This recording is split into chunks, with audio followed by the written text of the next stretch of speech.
once the public comment feature is available, we will open up a Q&A feature in WebEx. The icon's usually in your lower right corner, and you will click that icon and type the word comment and send, and we will take commenters in the order that the request was received. Each commenter will have 2 minutes to speak, and we'll give you a 15-second warning when your time is coming close. I believe that is it for the introduction, and Chair Despoti, it's up to you. Wonderful. I think I would like to start. I believe I am aware that all the board members that were supposed to be here today are on. So if those of you are still off with your camera, if you could please come back on. But I think we're all of us. Welcome to our staff for the Board of Behavioral Sciences as well. It's always good to see you all. Okay, then. We can start recording. Welcome everyone to the Board of Behavioral Sciences. Today is November 5th, 2021, and it's 9:03 a.m. My name is Max Disposti. I'm the board chair, pronounce him as. And before we convene, as always, I would like to remind everyone that's present that the board is a consumer protections agency that is charged with administering and enforcing the board laws.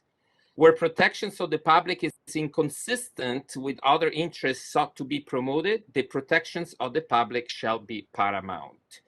The meeting today is being conducted consistent with the provision of Government Code sections 11133. I will announce when we are accepting public comments on the various issues, and meetings moderators will be open the lines. So they will be very helpful throughout the day and helping conducting the conversation from the public and from the board. And as appropriate, each person of the public will have 2 minutes to speak for any agenda item. And then also the moderator will be assisting me with receiving the public comments and making sure that no one is unheard. At this point, I would like the moderator to give us some instructions. Good morning again, moderator. Thanks for being with us. Oh, you're very welcome. So when the public comment sections do come up in the agenda, we will have this slide up that you see now with the public comment instructions. And when you would like to make, if you'd like to make a comment, you can click on that Q&A icon with the question mark. It's usually at the lower right corner of your screen, and type the word comment and send, and then we will take commenters in the order they've requested to speak, and each commenter will have 2 minutes. After 2 minutes, we will mute your microphone and move on to the next commenter. Thank you. Thank you, moderator. Thank you so much. At this point, it's time for us to take the quorum, our Christina Kitamura, and for our fellow board members, when you present yourself, please just say if you are a public member or a licensee, so we can take care of that at the same time. I don't see Christina, or maybe it's you taking the quorum. Okay. I can do that right now because she's trying to log in. So okay, go down the line. If it's okay, Steve. Otherwise, I don't know if you or the moderator. No, I can do it. Okay, thank you. Okay, no problem. Deborah Brown. Here, public member. Great. Max Disposti. Here, public member. Susan Friedman. Here, public member. Diana Herwick. Here, LPCC member. Justin Hunt. Here, LMFT member. Chris Jones. Here, LEP member. Kelly Ranasinghe. Here, public member. Christina Huang. Here, LCSW member. Great, and that establishes quorum. John Sovek will be in attendance soon. I don't believe John Sovek. He will be on soon. And yeah, he that's just, it. Yeah. I'm sorry. Correct. He just texted us. He should be 5 minutes away from getting in. So quorum is established. Thank you. Thank you, Steve. Thank you so much. Now it's time for us to move to our first second agenda items, which is item 11 for our consent calendar. We have item ABC, the approval of a possible approval of July 7, 2021 board meeting minutes and the September 9th and October 4th. Unless there is any discussion or any comments, we're open to accept any motion for anyone that would like to make one for approval. I'll move to accept the consent calendar. Thank you, Christina. I'll second. This is Sabina. Can you hear me? Yes. Sabina. Can we include in the motion the dates of the board meeting, just for clarity? Yes. Sure. Thank you. Thank you. So the dates on the motion will be for approval of the board meeting minutes of July 7th, 2021, September 9th, 2021, and October 4th, 2021. Yes, that- that's the motion. That's To the motion. accept those two. Do we need a second? So everyone that would like to second the motion? I think Deborah second I already. think right? Deborah seconded. Yeah. Perfect.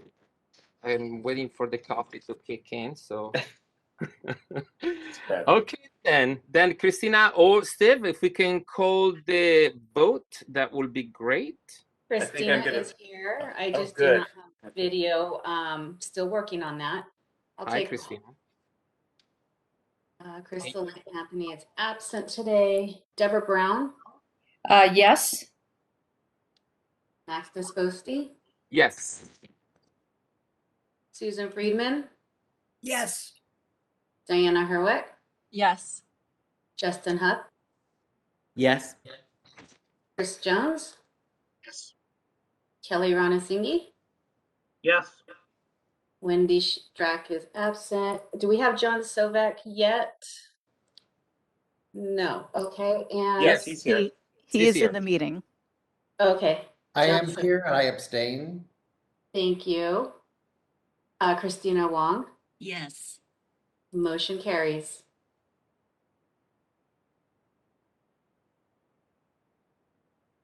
Okay, wonderful. Thank you, Christina. So I think we can move now to our item 12 for our board meeting, which is my board report. We have a lot of things happening and a lot of newcomers to our board.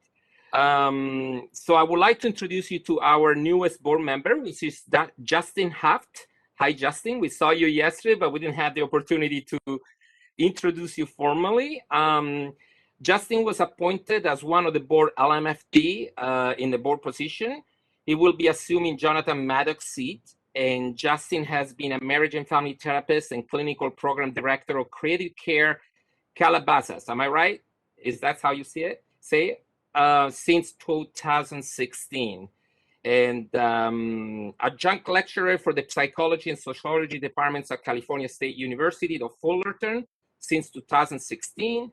And adjunct lecturer for the psychology department at the El Camino Community College since 2018. Justin, welcome. You're more than welcome to share more of you, whatever you would like to share with the public and with the board. The floor is yours. Thank you. I'm just happy to be here. I think that's I won't take up too much time. Thank you. Thank you, Justin. Thank you so much. We're really excited to have you on the team, and thank you for your volunteering efforts. We would like to announce that the board has now a new assistant executive director, Marlon McCanus. Hi, Marlon. We saw you yesterday as well. Welcome to the team. Marlon is being chosen to fill the role as the assistant executive officer for the board, and has been a staff service manager over the consumer complaints and investigation units for the last 6 years. So Marlon comes with a lot of experience from our board. He knows exactly what we're doing, what we're up to. And so we're really happy to have him. Prior to his management position, he functioned as an enforcement analyst for the board for over 7 years, investigating consumer complaints and so forth. Welcome, Marlon. Likewise, if you would like to share anything with the board, we're really excited to have you so that our team can be supported by additional resources. We were waiting for you. Anything you would like to say, Marlon? Yeah, I'll just say real quickly, I can't wait to get the opportunity to meet each and every board member. I'm really excited about this opportunity. So, I look forward to meeting and working with everyone. So thank you. Thank you, Marlon. Likewise, really, really looking forward. Thank you so much. Now, this is the time also, we have new board members and new staff coming through, but also we have board members that are ending their terms with the Board of Behavioral Sciences. We do have 3 board members actually leaving us. I know that sounds so tragic, but it's definitely because they served throughout, and we're really, really happy to recognize them today. I wanted to recognize Jonathan Maddox, but at this point, he could not be here today. So what we're trying to do is to read the resolution for Jonathan next time at the next board meeting. Hopefully he can be there so can enjoy this moment and he can be thanked for his services. So I would like to move with Deborah Brown. So Deborah, are you there? Can you see us? Yes. See, your background's still good, so no worries. So Deborah, we have a resolution for you, so I'm going to read it. Whereas Deborah Brown faithfully served as a member for the California State Board of Behavioral Sciences from August 2012 to November 28, 2021. And whereas Ms. Brown faithfully served as a chair of the board since June 2016 to May 2018, and served as vice chair of the board from May 23rd, 2014 to May 31st, 2016. And whereas Ms. Brown faithfully served as a member of the out-of-state education committees, a member of the exempt setting committees, and a member of the policy and advocacy committee and the sunset review committees. And whereas throughout her years of service, she gave fully herself and her ideas and acted forthrightly and conscientiously, always with the public interest and with the welfare in mind. And whereas she discharged this important responsibility in a manner reflecting great credit upon herself and the board. And whereas her colleagues wish to express to her high esteem and regards.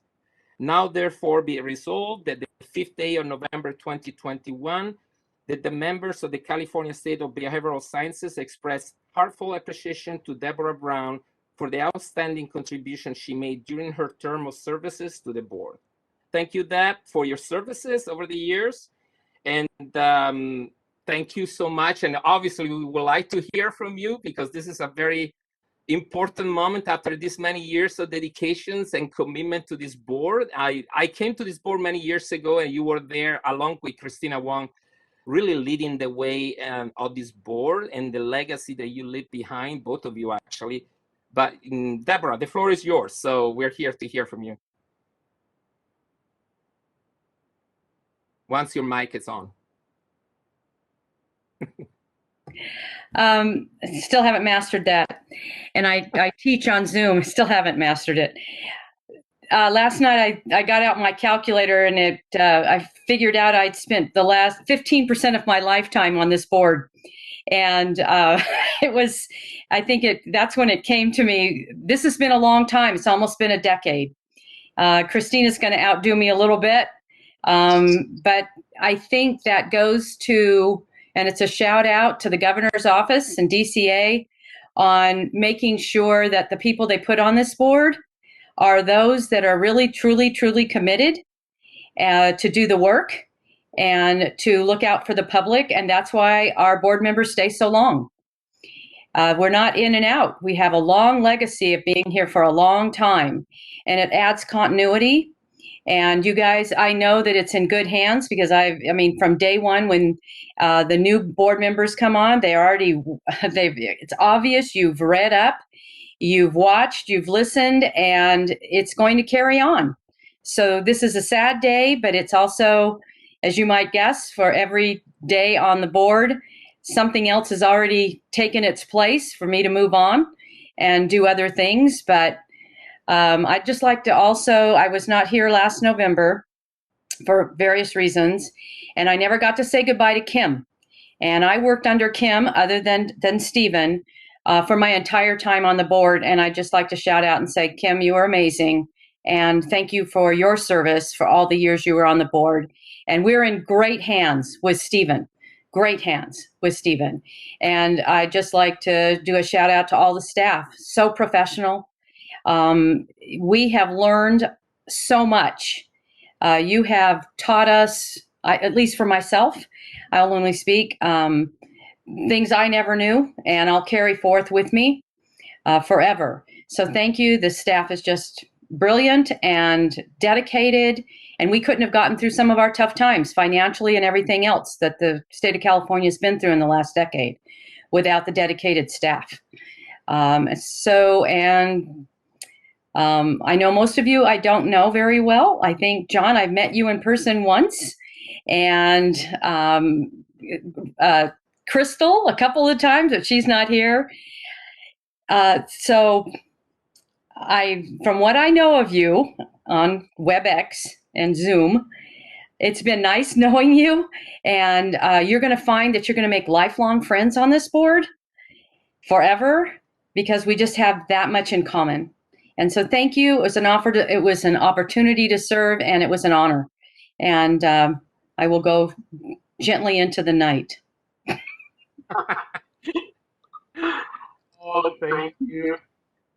Thank you, Deborah. It's been a pleasure. I can speak to it because I was pre-COVID when I joined the board 4 years ago, 5 years ago, and you were actually leading also the sunset review, and you were a board chair right after, and it was just incredibly it was just an inspiration to see how much public servant can really give and care for our common good. And I think that you really led the way in inspiring other board members, as I was there, to really be as committed and professional, at the same time keeping in mind the interests of the public. So thank you, Deborah. I can't thank you enough for what you have done for me and for many other board members that are no longer here that I know that will feel the same way. So thank you so much. And Susan, yes,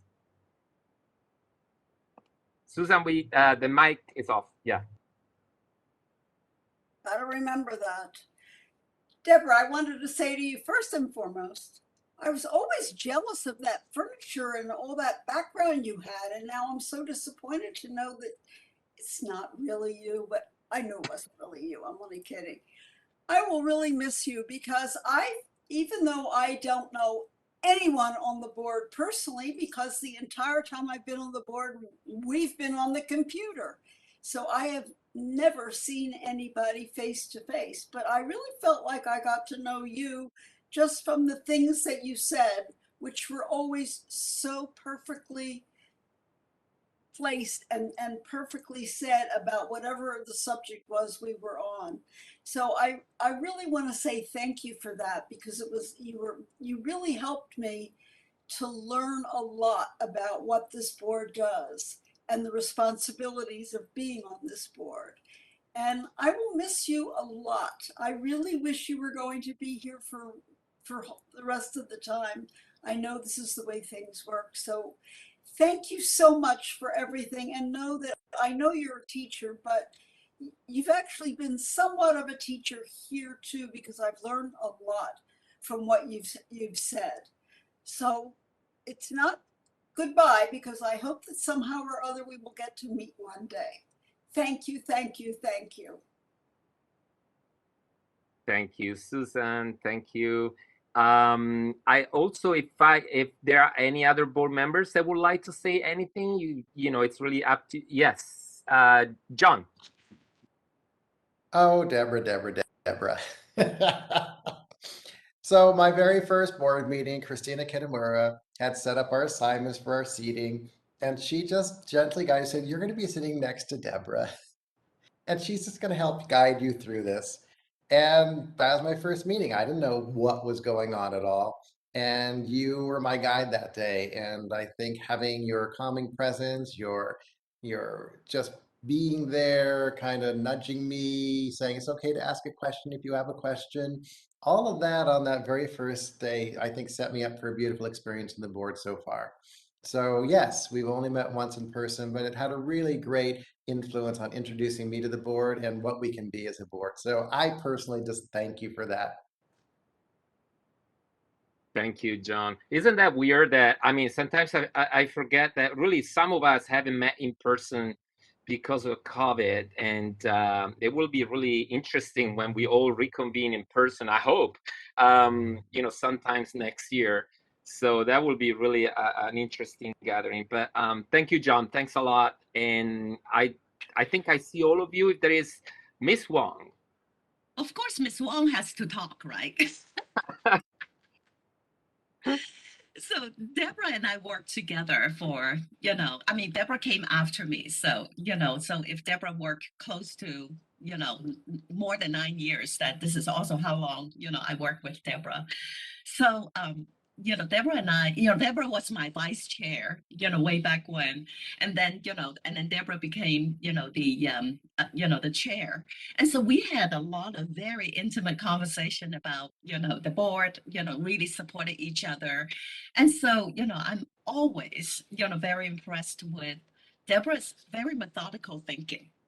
So, being a teacher, knowing, how evaluation go, and also firsthand seeing how mental health issues impact, her school district way back when, she's been just a great advocate, for, the mental health in school.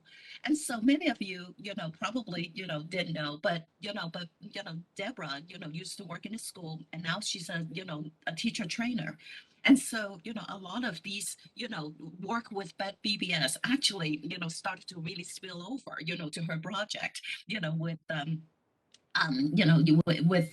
Fresno State. And so, it's amazing. So, so I really see that, so Deborah really take, what she learned and her work, from BBS and actually make it greater. And so, so I just really appreciate, who Deborah is, and the fun we had, I still remember that laughing session we had, at the Riverside with Peter and you and I, we were like, they were so much fun. And so we miss, all these, meals and all the small talks. And so, I will miss you. And Deborah, you're right. I'm not going away, and I will come down to Yosemite to visit you for sure. And so, I just, yeah. So I really wish, good luck for you. And we'll definitely stay in touch. Thank you, Christina. Thank you. Here it is. Okay, Steve. Just like to say, actually, this will go both for Christina and for Deb. First of all, your leadership has been incredible, and thank you both. I mean, it's been you really established a legacy, and thank you for doing that. You've taught me a lot. Personally, though, let me focus on Deb right now. I've always really appreciated your way to, I want to say, cut to the brass tacks, and really focus on some clarity. I always appreciated that. Sometimes on the sides or in the board meetings, kind of questioning out what the heck are they talking about. So I appreciate that, and that's something I will miss. Hopefully somebody can carry up that torch to cut through and make things clear. But no, thank you very much, and I also appreciate all your support in our conversations on the side, and kind of having those chances to talk with you. I will miss. But I'm always available if you want to talk some more. But thank you very much. I think you're going to be too busy, but thank you. I appreciate it. Thank you. Thanks, Steve. What I would like to do, Ms. Brown, if it's okay with you, after, unless there are any other comments from the board, I would like to move on with our next resolution, then open to the public, so that we can have, comments if there are any from the public. I know it's early in the morning, but hey, you never know, right? So, Ms. Brown, here we are. Thank you again. We're now moving to Christina Huang's resolution. Hi, Ms. Huang. So the resolution, Christina, the resolution states, whereas Christina Huang faithfully served as a member of the California State Board of Behavioral Sciences from May 10, 2011 to November 28, 2021. That's a very long time. And whereas Ms. Huang faithfully served as the board chair from May 23rd, 2014 to May 31st, 2016, and then as a vice chair of the board from May 23rd, 2013 to May 22nd, 2014, and from June again, from June 5th, 2020 to November 28th, 2021 as the current vice chair. Whereas Ms. Huang faithfully served as a member of the Out-of-the-State Education Committee, a member of the Continuing Education Appeals Committee, a member of the prop setting committees, a member of the Licensing Portability Committee, a member of the Policy and Advocacy Committee, a member of the Telehealth Committee, a member of the Licensing Committee, and the Sunset Review Committee. And whereas throughout her years of service, she gave fully of herself and her ideas and acted thoroughly and consistently, always with the public interest and welfare in mind. And whereas she discharged this important responsibility in a manner reflecting great credit upon herself and the board. And whereas her colleagues wish to express to her their high esteem and regards, now, therefore, be resolved the 5th day of November 2021 that the members of the California State Board of Behavioral Sciences express heartfelt appreciation to Christina Huang for the outstanding contribution she made during her term of service to the board. Thank you so much, Ms. Huang. There is a lot to say about your leadership in this board. I would like to start with something a little bit funny. I remember the first day I joined the board, I met Christina Huang. I think we were in a hotel in LA. We were meeting in LA. Yeah. And I was a little bit intimidated because at that time also the petitions proceedings were delivered in package. And a few days earlier, really, I had about 800, 900 pages to read. I mean, not kidding. And I was just like, I said, oh my God, this is a full-time job. I didn't know. And how am I going to do this? So, there is the panic. So the first thing I said to Ms. Huang, I see her on the lobby of the hotel. I say, Ms. Huang, I just want to, have an idea. Is there a way how to read the whole material? Kind of like, I don't know, there is a way how to address it, to approach. And she looks at me with that smile and said, sure, Mr. Dispalsi, yeah, there is only one way. You read it all. And I was like, okay, that set the tone of the leadership of the board in terms that our appointment, it's a privilege, it's not just a right, and it's an honor. And I think Christina Huang has embodied that, and then what fascinated me is knowing that a person that holds a license also holds really high standards for public protections. It's really hard sometimes, let's be honest. We all come with biases. And knowing that a licensee, understanding also the dynamics, the challenges of getting a license and the struggle of our licensee, but at the same time, never losing the sight of the public protections. I think Christina Huang really embodied that experience that I think sometimes we struggle, right, with, because we hear a lot of feedback from our licensees, through the organizations that represent them and the great work they do. But we hear from the public just from, the complaints that we receive, through those licensees. So I think Christina has really done a great job of maintaining the balance, but also bringing policies and procedures and changing the way the board has operated. So I don't know, for many of the new board members, Ms. Huang hasn't been just another board member. Each one of us brings something special, but assigned the leadership. There was the before Ms. Huang board and the after, not only because we triple in licensee throughout the past 10 years, but also because the board has changed completely the face of this profession in California. So I'm awe and honored to have met you and to have been serving alongside with you. I'm a board chair now. I'm still intimidated about the role because I know I stand on the shoulder of many people like Miss Huang and Miss Brown and many others. And so I just wanted to share my regards and my really appreciation for every single hour you put into this, Miss Huang. So thank you so much. Thanks a lot. Thank you so much, Max. I did not, yeah, actually, I did not remember that I said that to tell you Good. to read it all. I'm glad you didn't. It's true. It's true. Thank you. I'm sure you would like to share something. I know you're not that shy, so. No, Susan, I wanna hear from everybody. I'll round up. Yes. Okay, I see. Okay, Susan.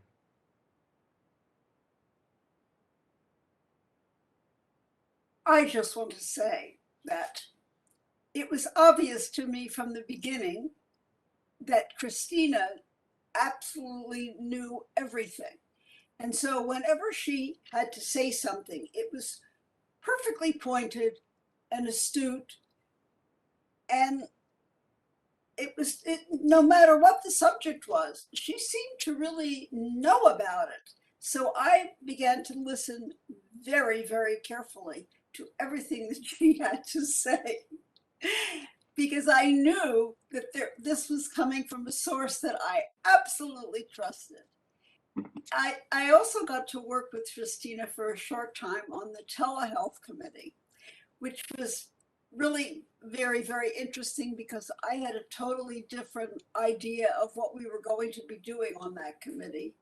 But she quickly directed me into what we really had to accomplish. So I really appreciate that, Christina. I will miss having you here because I look forward to hearing what you have to say and learning from what you have to say. I know that we'll probably hear from you anyway. I know you'll probably tune in and be one of the public members as contributing at some of the meetings. At least I hope so. And I wish you all the best on your new commission. They don't know what they're about to get. They don't know what's about to happen to them, but they'll know very soon. And I really wish you great success there. And I hope it's as interesting and compelling for you as this has been. Thank you. Thank you so much, Susan. Kelly. Hello, Christina. And I also want to echo the comments of everyone else, but I too would like to be in the background when you first have that meeting with the board of engineers. I think it would be really entertaining. But more importantly, I think it's very important for the public, and particularly for the Asian American community, to see our faces in positions of state leadership and to know that we have a space and a role and a voice inside the public sphere. And you've done that so well. So I wish you the best.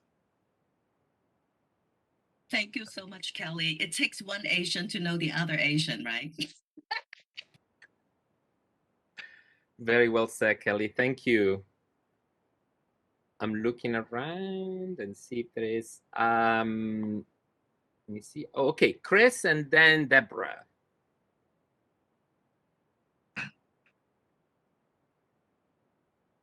Christina, thank you so much for your service, your mentorship,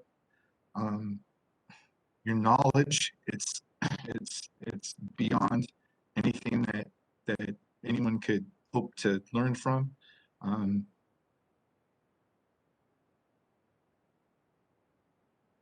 Sorry, I'm getting a little teary.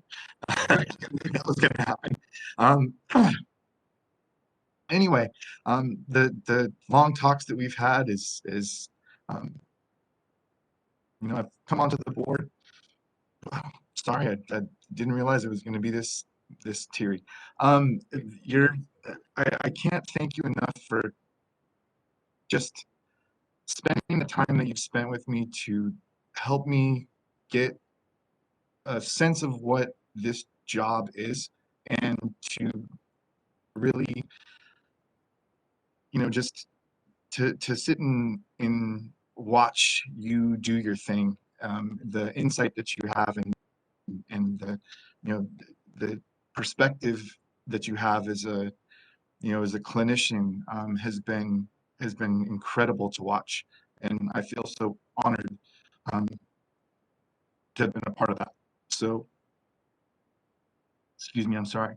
I want to just thank you again from the bottom of my heart. I wish you the best of luck, and I know that we'll stay in contact with one another for many, many years to come. So good luck.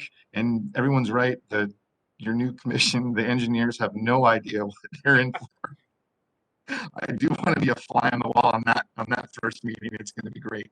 So thank you again. Thank you so much, Chris.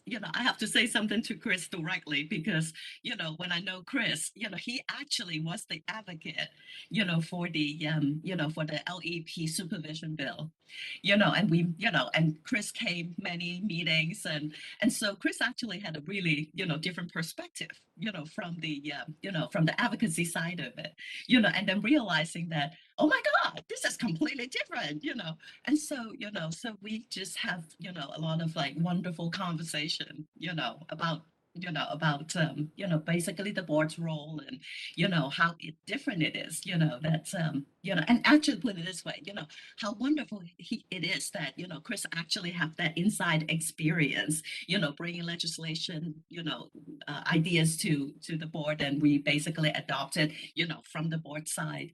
But, my favorite moment with Chris was that actually, since this is recorded, it's okay. Actually, I got very sick in one of the board meetings, when Chris was presenting, and I had to really rest, but I don't really want to miss it. But then, inadvertently, I kind of like dozed off a little bit, and I had to apologize to Chris afterwards. It's like, Chris, I am so sorry. It's not your presentation boring. You guys didn't know behind the scene, but that was like one of the things that, that I feel that I just really bonded, with Chris, and he's just wonderful, it's no problem. And so Chris, I will, definitely miss, working with you. And I wish that our time, of working together is longer because I think you're absolutely fabulous. So good luck to you too. And thank you. Thank you, Christina and Chris. And now Miss Brown, Miss Brown. Oh, Christina, it's been a long time. And it's kind of fitting, I guess, that we both fly off together. But I actually want to tag on to everybody who has said good luck to the engineering board. And I guess my question is, are you chair yet? No, not yet. Okay, well, I know, I'm sure, I am confident you will be soon. They are so lucky to get you. So lucky to get you. And I want to say, you of all the board members of the times that we have been together for, the long decade we've been together, you were one that if you were on the outside looking in, you wouldn't know if you were a licensee or a public member because you looked at everything from every direction. And you were just as hard on your own licensees, and the standards were just as high. There was never, ever did I see where that perhaps you would engage in lesser standards for the social workers than perhaps the MFTs. You have been consistent from the day I met you. And I remember we sat on opposite sides of the dais and we were listening to hearings and both of our eyes met and our eyes said, "Are you kidding me?" And then that was pretty much what bonded us, and we talked about it for hours afterwards. And you helped me a lot. But I just have to say, I admire so much your ability to never, ever be swayed by any outside influence. And your standards still say so high. It has been a pleasure. You are the quintessential public servant. You're a public servant in your job. You're a public servant in the committees outside of the board that you sit on. I don't know if you guys know about it. She's at the national level. Uh, I I just don't know anybody else that is so dedicated to public servitude. You really embrace it. It's your life. It is your life. And so I'm just so impressed by you. I always have been. We've been best friends for 9.5 years. I know you'll come visit me. Anybody on the board's welcome to come visit me if you want to come up and take a hike or something in Yosemite. So, Christina, you just amaze me. And you should be honored. I'm sorry. I believe you should be honored as the public servant of the state of California. I'm sure, I don't know about prior when you were a little kid, but my guess is that you were out there helping the homeless or serving food. That would just be my guess if I had to go before I ever knew you. Congratulations, Max. You're so lucky that Christina was willing to come and help you. Board members, you were so smart to put her in as support. As you well know, it takes history and learning. This is a difficult job, and you have a big board, a really big board. And I believe this is the first time, Christina, we've been on it that it's completely full. We always sat with probably 3 or 4 empty. But now, Max, you have a big board, 13 members. What a responsibility. So thank you, thank you, thank you. I don't know anybody else, and the public has got to be beyond grateful for the work that you have done. Thank you so much, Christina. A good friend and a great public servant. Oh, thank you so much, Deb. You know, it's been fun, and I know our conversation will continue on for sure. Thank you. I don't know if there are any. Hey, John. Do the wave. I'll in good hands if I can't get your attention, Max. So where I shared earlier, where Deb was my like, okay, this is how the board works. You're going to be okay, and just my little Sherpa. Christina walks up to me and says like, oh, by the way, at lunch there's this amazing Indian restaurant we go to. You have to come. And I was like, okay, now this is my kind of board because I'm a foodie. And we went there, we had the most delightful lunch with all of us. And I can't wait till we all meet again in person and restart some of those things. Hopefully we can carry some of those traditions on. Or, you take a little drive up and say, hey, I'm here to have lunch with you all, and we see how it plays out.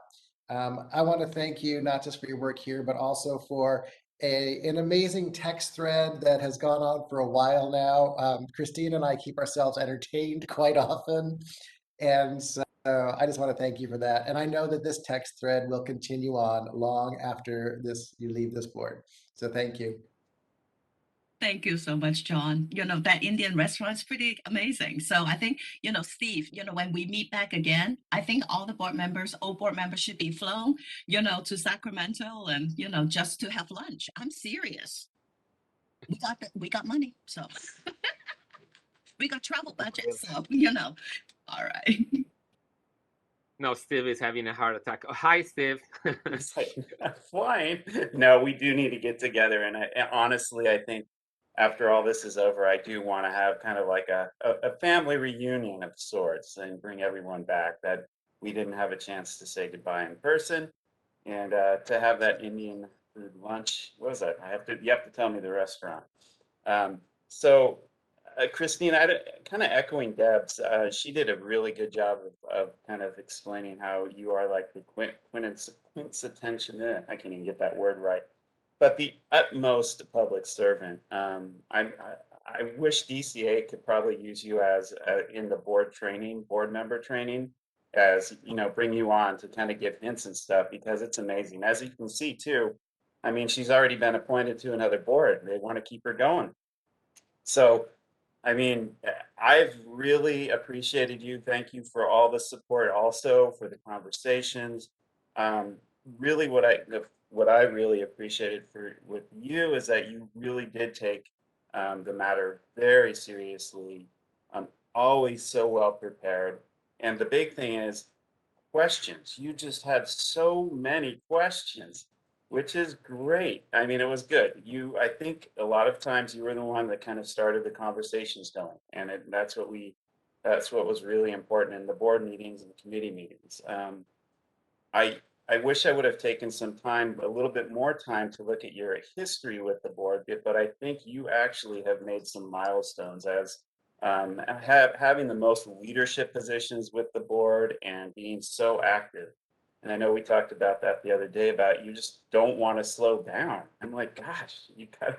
So thank you for, I mean, for all your service. It's kind of just a weak thank you, but really do in my heart for both you and Deb. You guys just, it's been amazing having you on the board. I'm going to get emotional. So, but thank you very much, and I appreciate it. I Thank you, appreciate Steve. you too, Steve. You know, you have been just, you know, I think, you know, John is my texting person. You're my phone call person. So we talk so much and it's like, hey, what's going on? You know, but nothing, you know, behind the scene, but basically just really support Steve, you know, to get to the place where he is, you know, he wants to be. So, you know, I appreciate you stepping up, you know, taking on Kim's big hat, you know, and, you know, it's going to be great for you. Yes, absolutely. And our phone call will not stop. You promise. So I'm still here. Okay. I don't see anyone else from the board. Oh, Roseanne. Hi there, our staff. Hi, yeah, I just wanted to say to both Deborah and Christina, and this is an emotional day for me too, because both Christina and then Deborah, they both started right around the time that I was new to the board too, and I can't believe it's been that long. It doesn't feel like that long ago actually, but we really all kind of grew into our roles together, and I learned so much from both ladies have excellent, amazing leadership qualities, and I learned so much from both of them. And we went through so many ups and downs of just, you know, day-to-day operations, and we accomplished a lot. I mean, we did the exam restructure and revamped the CE regs and the supervision regs, and made a lot of different changes that I think that you guys can both be really proud of, that it was under your leadership, and you know, you had a huge hand in that. So thank you, and I hope we can all stay in touch. Yeah, just thank you. Thank you, Roseanne. Thank you. And I would like for the moderator to open to the public to see if there are any comments from Miss Brown and Miss Wong's, so that we make sure that everyone that has something to say is heard. Moderator? Certainly. So we have opened up the Q&A feature of WebEx, and we're sharing instructions on the screen. And we do have some comments flooding in for the board members who are departing. So we will take comments in the order received, and we will give everyone 2 minutes to speak. And then we will give you a 15-second warning before we're muting your microphone. So let's see here who was first. We have Leah Brew. I'd like to go ahead and request that Leah unmute in just one moment while I send that request. Our Dr. Brew, which is our former board member. Oh, wonderful. All right. So Leah, I've sent you a request to unmute. Thank you. Great. Thank you so much. So Deborah, I enjoyed starting the board with you way back a long time ago, and you will definitely be missed. You've had a great perspective on the board throughout the time that you've been there. Christina, you have been my mentor and my friend. Oh my gosh, I'm getting verklempt too. And I think you have, I agree with Steve, you must have made a lot of milestones, and you have been clear about your positionality with things. And I've loved how we were able to disagree when I sat on the board and then go have lunch or go have fun, and like it never got in the way. We could see things differently. And it was just so beautiful to have that wonderful collegial relationship. And I just think of you as a friend, and I'm going to miss seeing you here on the board, and we'll just have to make some plans to get together. Thank you so much for your very long service on the board. You have done so much. Thanks. Thank you, Dr. Brew. It's good to hear from you. And the next person who's requested a comment is Jennifer Alley. So Jennifer, I'm going to send you a request to unmute your microphone, and then you will have 2 minutes. This is Jen. Good morning. Thank you. We can hear you. This is Jennifer Alley with CAMP, and I would just like to thank both Mrs. Brown and Mrs. Huang for their long dedicated service to the board. I've appreciated our thoughtful conversations on a variety of committees, and I will definitely miss that dialogue, and do hope that you are able to attend a board meeting in person so we can actually meet and say hello face to face. So thank you for your public service. It is appreciated and valued. Thank you, Jennifer. All right. Thank you. And the next person who'd like to comment is Ben Caldwell. I'm going to send you a request to unmute your microphone, Ben, and you'll have 2 minutes.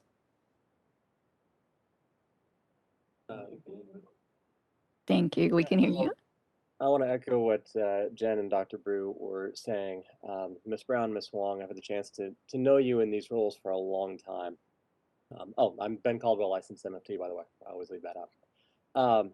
And while there's been, I think, a lot of well-deserved discussion of your leadership, I want to express my particular gratitude for each of your willingness to go into the weeds, to get really granular in committee work, to respond to the specific needs of stakeholders in addressing particular tangible problems. You know, one of the things that I hope that you both take great pride in is the degree to which, through the policies that you have helped enact, you've actually made the professional world better for the stakeholders involved here. So I'm just very grateful for both of your service, really appreciate all of your work. And even when we have disagreed, I've certainly trusted in your stewardship of the board. And that's something that is deeply valuable. So thank you both very, very much for your service. Thank you, Ben. And the next person who's requested a comment is Rebecca Gonzalez. Rebecca, I'm going to send you a request to unmute your microphone, and you have 2 minutes. Becca Gonzalez, National Association of Social Workers, California chapter. I want to thank you both for your years of service to the board, and I've really appreciated your knowledge and leadership, and wish you, good luck in your future endeavors, because I know you'll be successful in whatever you do. But Christina, for you as an LCSW representative on the board, and I've known you since before your term on the board, and I've always appreciated our friendship, and I'm sure that will continue, and hope that we work together in the future. Congratulations. Thank you, Rebecca. Thank you. The next comment requested is from Sierra Smith. And Sierra, I will send you a request to unmute your microphone, and you'll have 2 minutes.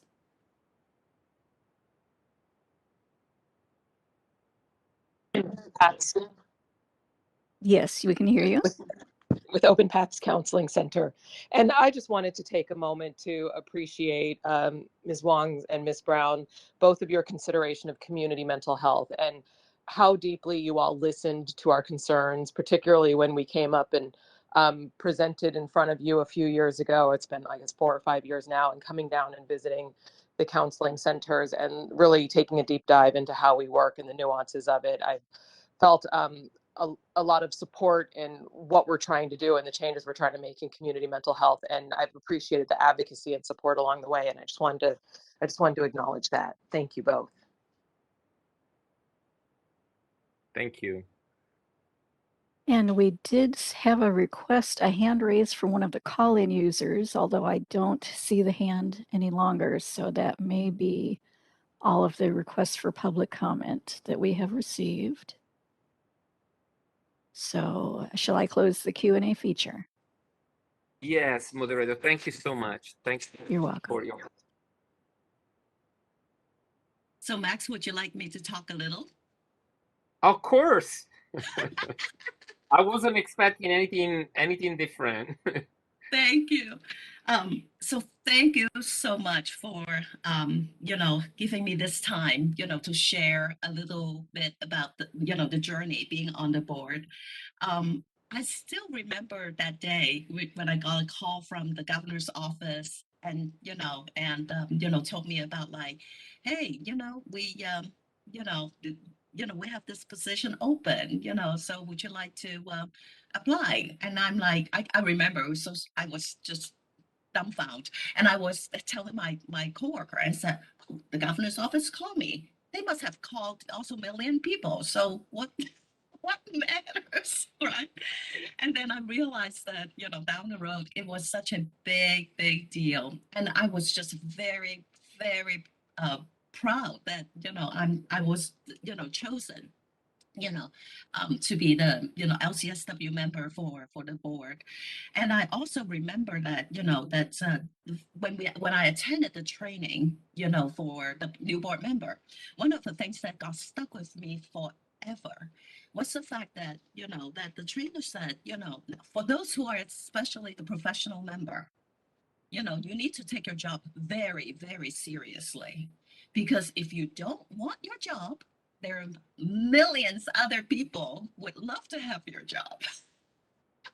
And which is very true, so they're like, in our board, we have a composite board, but I think altogether we got for the LCSW members, we probably got like 80 something thousand people for the LCSW member.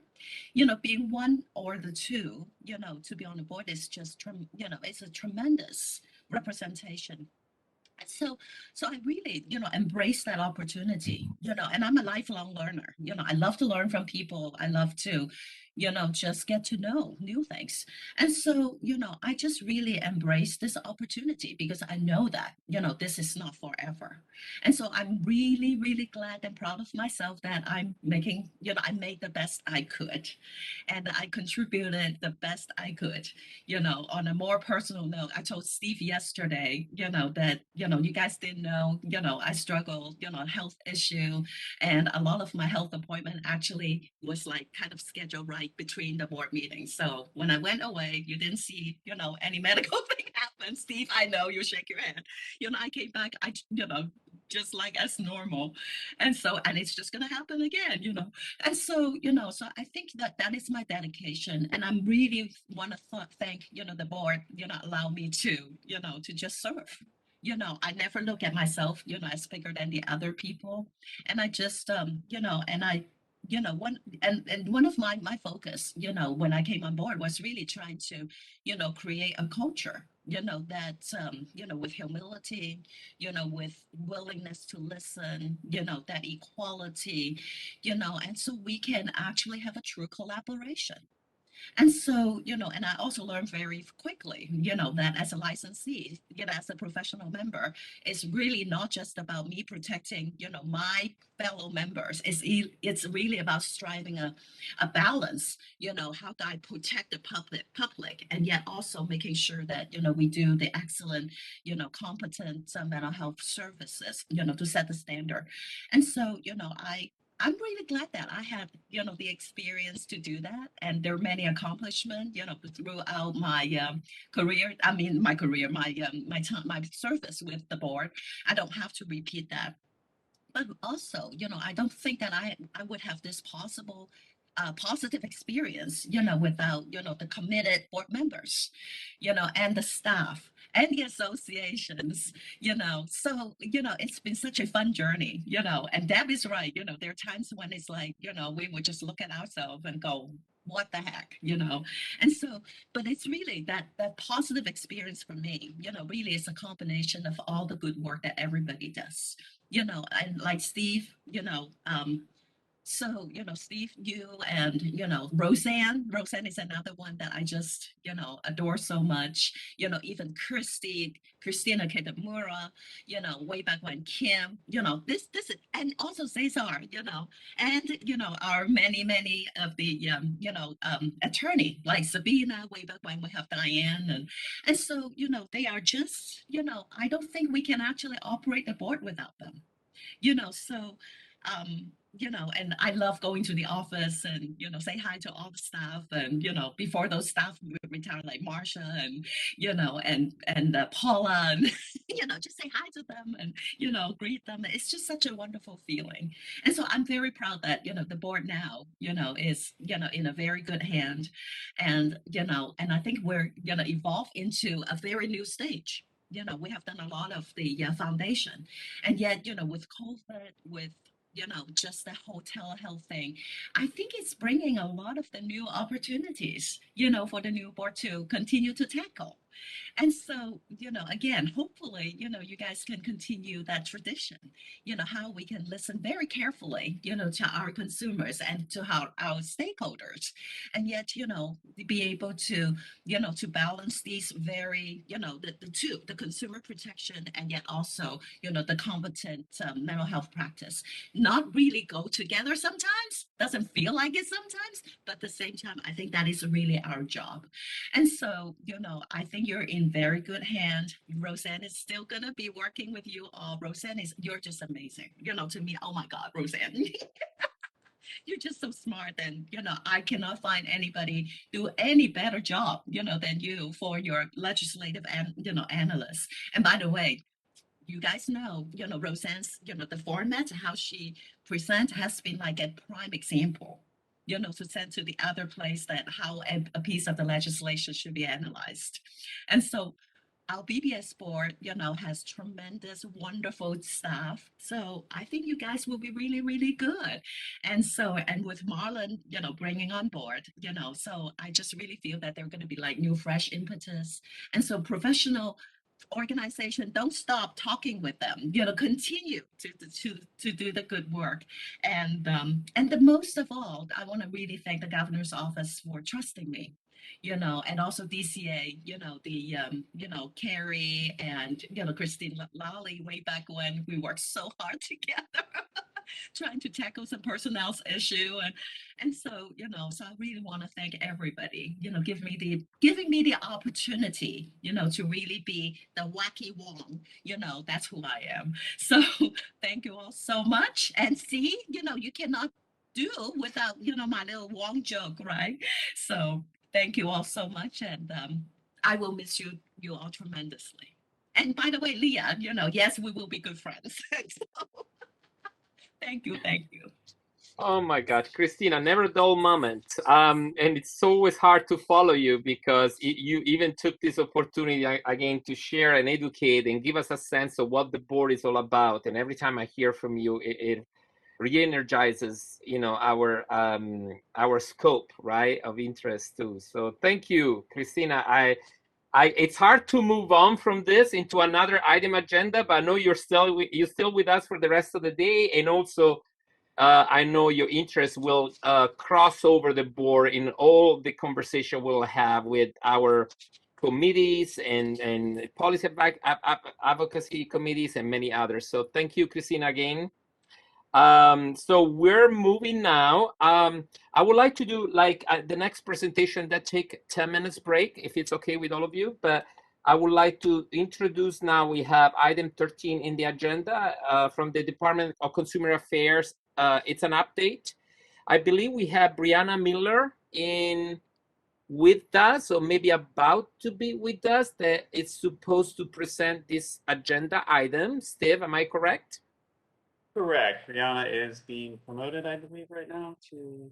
Exactly. Thank you. So Brianna, you should be able to unmute yourself at this point.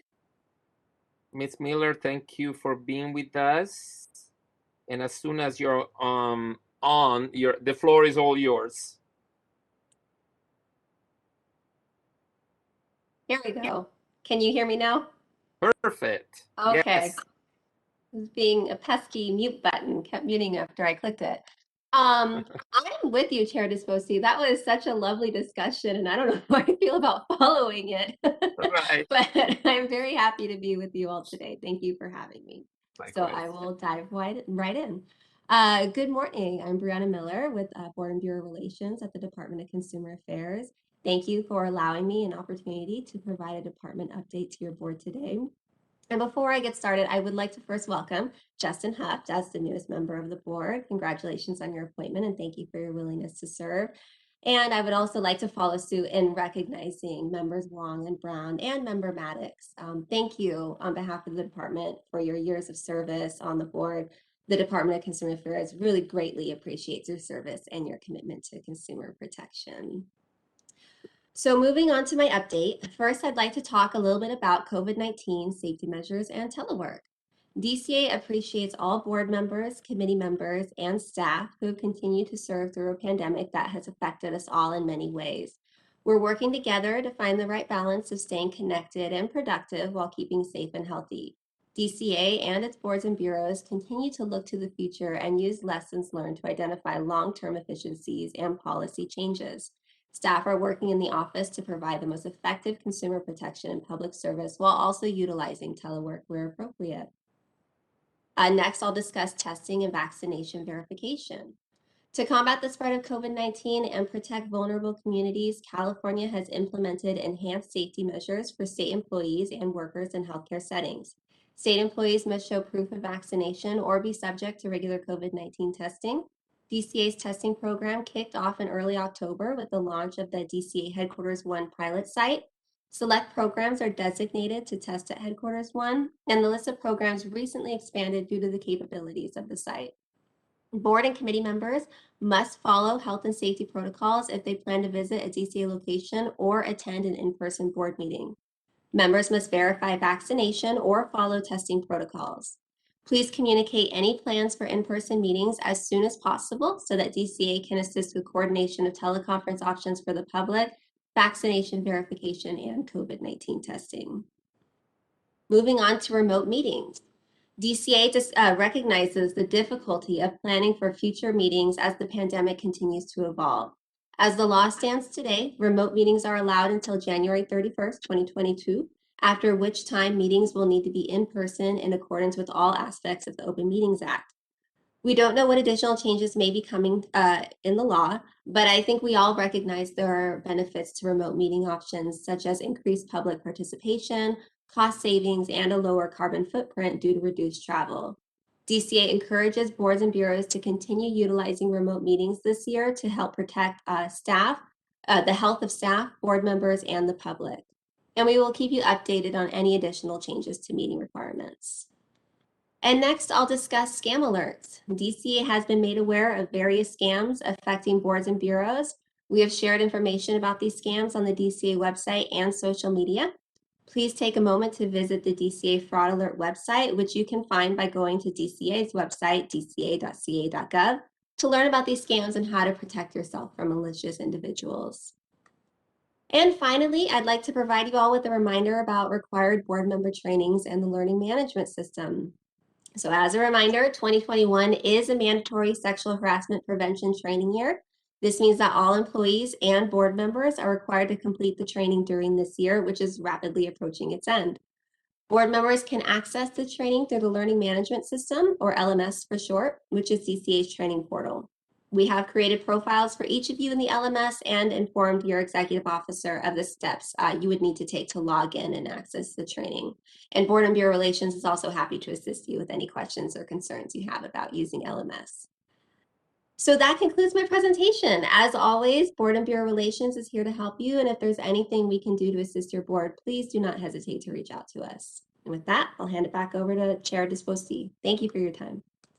Thank you so much, Ms. Miller. Actually, I do have a question. And thank you so much for this report. It really gives us a sense of where we're going and the challenges that we're experiencing still under a pandemic. So my question to you is, for the time being, when we are going to plan to come back in person, hopefully in 2022, like you were mentioning, is there a way that has been explored to have a hybrid, kind of like, meeting in person for the board, but we all enjoy the public participation that the remote, connection allow us to have with the public. So I wonder if we're exploring in ways where meeting in person will allow also the public to connect via Zoom or to be in person as well if they chose so. So is that something that's been looked into it as well? Sure. Yes, we are looking into means by which hybrid meetings can take place. That's something that our Office of Public Affairs has been working on. I do know right now it's maybe limited in location just with technological capabilities. And that's something that as they continue to work on, they'll certainly keep DCA apprised, and then we would keep all the boards apprised. But I mean, even right now, recently, a board just last week held a meeting in person because it is permissible right now, right? Just with the COVID protocols in place. And it was in person, but also WebEx so that public could participate. So there are means, and if that's something that your board is interested in doing, please reach out to Board and Bureau Relations, and we can work with staff to see about getting things set up. That's wonderful. I think one of the challenges one of the benefits, one of the very few benefits that this pandemic has brought forward is really to be more creative about public inputs and participation. And actually, I think everywhere throughout California, from small governments to local, even from school districts and so forth, I mean, the public participation has been increased thanks to the technology. So it's actually a great thing that we have seen that we haven't seen before. So hopefully this is tell us something about the less barrier we have for public participation, the more people will be able to say something and give a contribution. So thank you so much. I would like to see if there are any questions or observation from other board members. And at this moment, if none, I would like the moderator to go and see if there are any inputs from the public as well. Moderator, thank you again. Certainly. And so we have again opened up the Q&A feature of the WebEx. So if you'd like to ask a question about anything that Brianna Miller has talked about, you're welcome to click on the Q&A icon, usually in the lower right corner of your screen, and type the word comment and send it to, hit send, and we'll answer in order received. Every speaker will be given 2 minutes. Give people a moment to locate and write if they need to.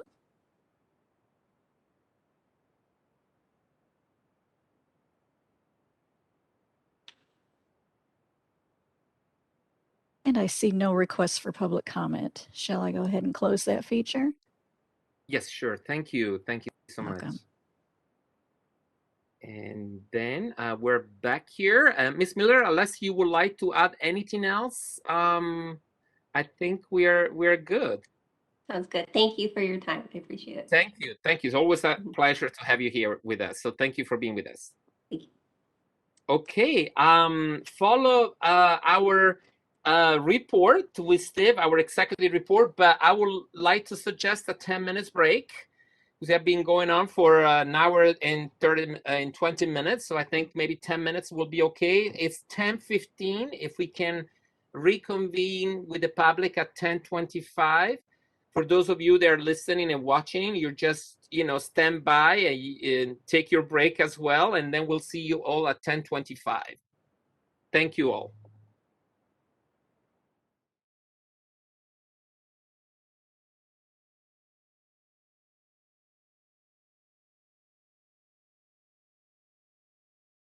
My name is Max Disposti. I'm the board chair, pronounced him is, and we are resuming our public session of this board session of November 4th, 2021. The time is, oh boy, 10:26. And we are just moving to item 14 of our agenda, where our executive officer, Steve, will report on the activities for the past 2 months. Thank you, Steve. No problem. Finally getting to the business, which is no fun, but so hopefully I won't put you to sleep. So so I'm going to start with the budget report. As I go through, I'll stop for questions to see if any board members have any questions, and then at the end, maybe we'll have open for the full report to the public. So the first on the agenda here is the budget report. Currently, our fiscal year budget is for $12,911,000. Right now, I really don't have expenditures to report because we haven't had any recent data The first month just came in last week, so we don't have it in this. I'd be happy to present to the board later on if we do get that quarter report. I can kind of on the side give that to you so you have an update on that. I think we're doing fine though. The last time we reported our fund condition, we have a 6.4 month reserve currently, and that doesn't reflect the current data, but I'm thinking it will still be either 6.4 once we get this quarters, or it actually might be increasing. So, does anybody have any questions about the budget? Not at the moment. Steve, let me know how you would like to proceed. As you know, usually we go by different items and then we go to the public to make sure that there are no questions. How would you like us to do this? So in order not to interrupt the flow of your report. Yeah, I think what I'd like to do is let the board members ask questions after each item, but then at the very end, maybe let the public ask questions when we're complete, because I'm sure there's not going to be a lot of questions on some of these. Christina has a question. Christina, yes. Can't stop me asking question, right? So, I'm thinking that, Steve, that I am wondering if you can take this opportunity to really explain to, the public about, the fee increase, because I think, the public is still, really suffering from the fact that, how the change of the license, fee are so much, and then seeing, that, oh, the reserve, is getting higher. Right. And so, so for those who, who probably pay attention, will question is like, why do you raise the fee, while you have so many months of reserve, just like even next year.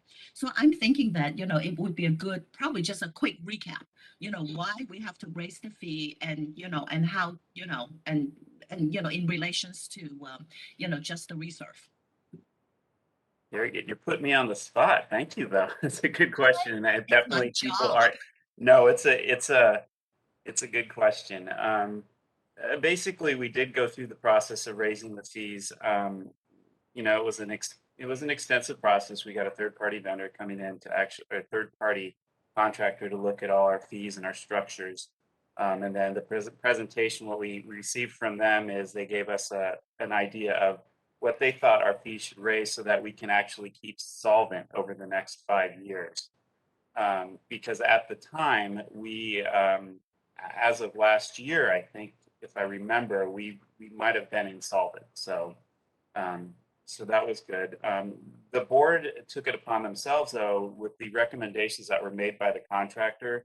The fees were quite a bit steeper than, I don't want to say that the fees are not as steep, but we did increase them quite a bit, but not to what the recommendation the contractor had, what was recommended for us to do. So we understood, definitely we didn't want this to impact licensees as hard as, we wanted to ease that in. So,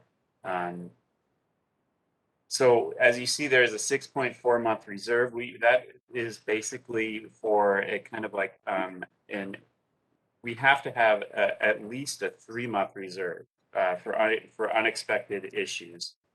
We can't really tap into that reserve necessarily, but it is there in case of emergencies. One thing that I can say on that is that when it gets above, when we keep watching that, and I will keep watching that too. If we start getting an excessive reserve, there is actually mechanisms that it will actually require us to actually look at revisiting the fee structure, because we don't want to have a lot of money in the reserves.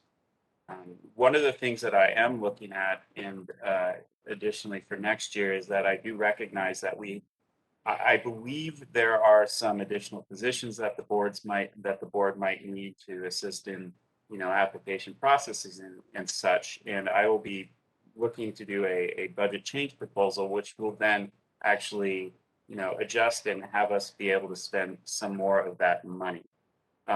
So hopefully that will help us to, better our processing times and being able to work provide more services to the licensees. So I think that the fee, it really came at a bad time.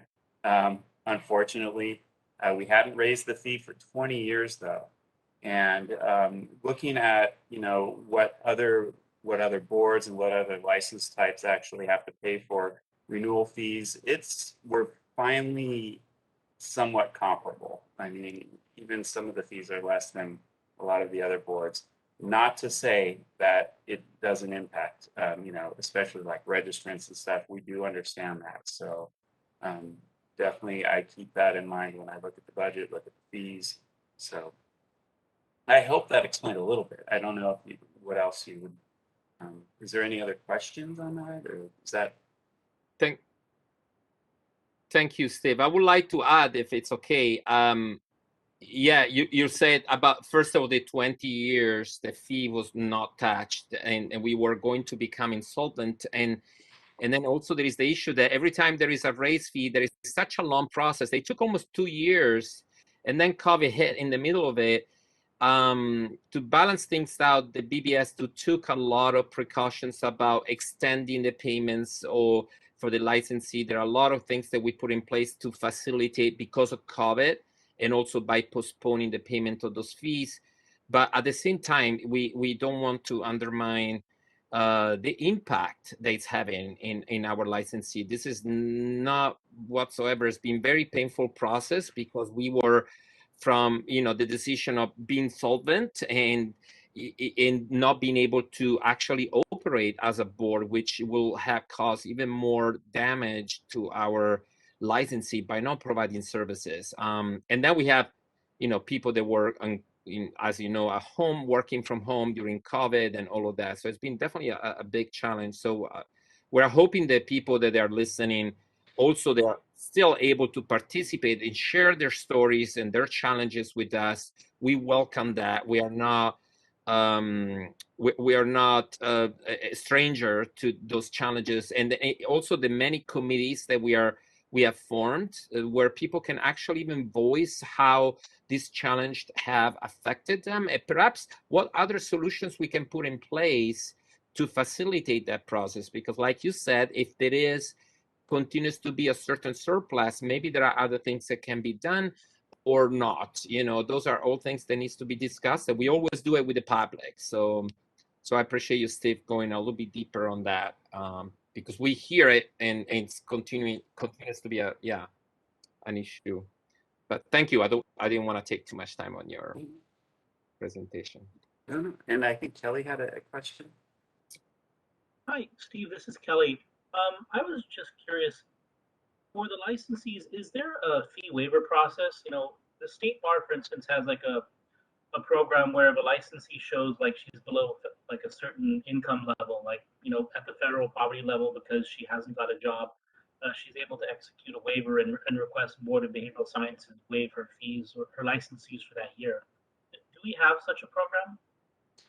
Currently, we do not. The only type of waiver program we have for that is if you're active military and serving in military. That's really the only mechanism we have right now. Okay, thanks. All righty. I will move on to the licensing report. Sorry. No, thank you. Yes. Okay, cool. So this last quarter, we had 1,694 new additional licensees. That's full licensure plus the registrants. Those were issued last quarter.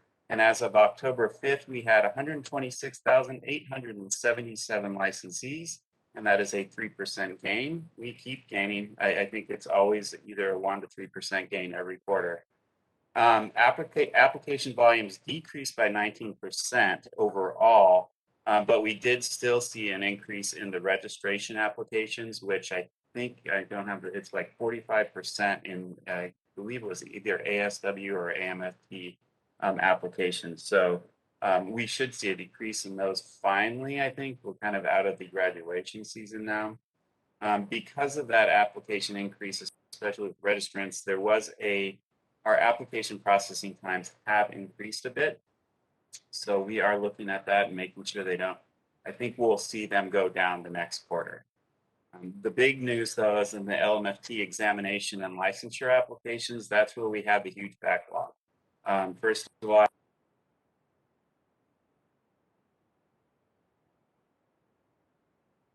in a long time. Luckily, I would say, I think we're out of the weeds now. The LMFT unit has done a great job. Carl Peralta, he's kind of the lead over there, has been really, coordinating everything. And so I can happily report that we're down. We're starting to that we're actually currently working on applications received in August, and I'm suspecting that next week or the week after we'll be working on September applications. So that's getting us kind of to the normal processing times that we've had historically. So that's great news. But once again, thanks everyone for your patience on that. Is there any questions about the licensing?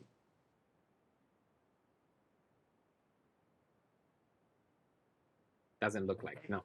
Okay. And then part of that too is I was just wanted to make mention of the waivers, the current waivers that are in place.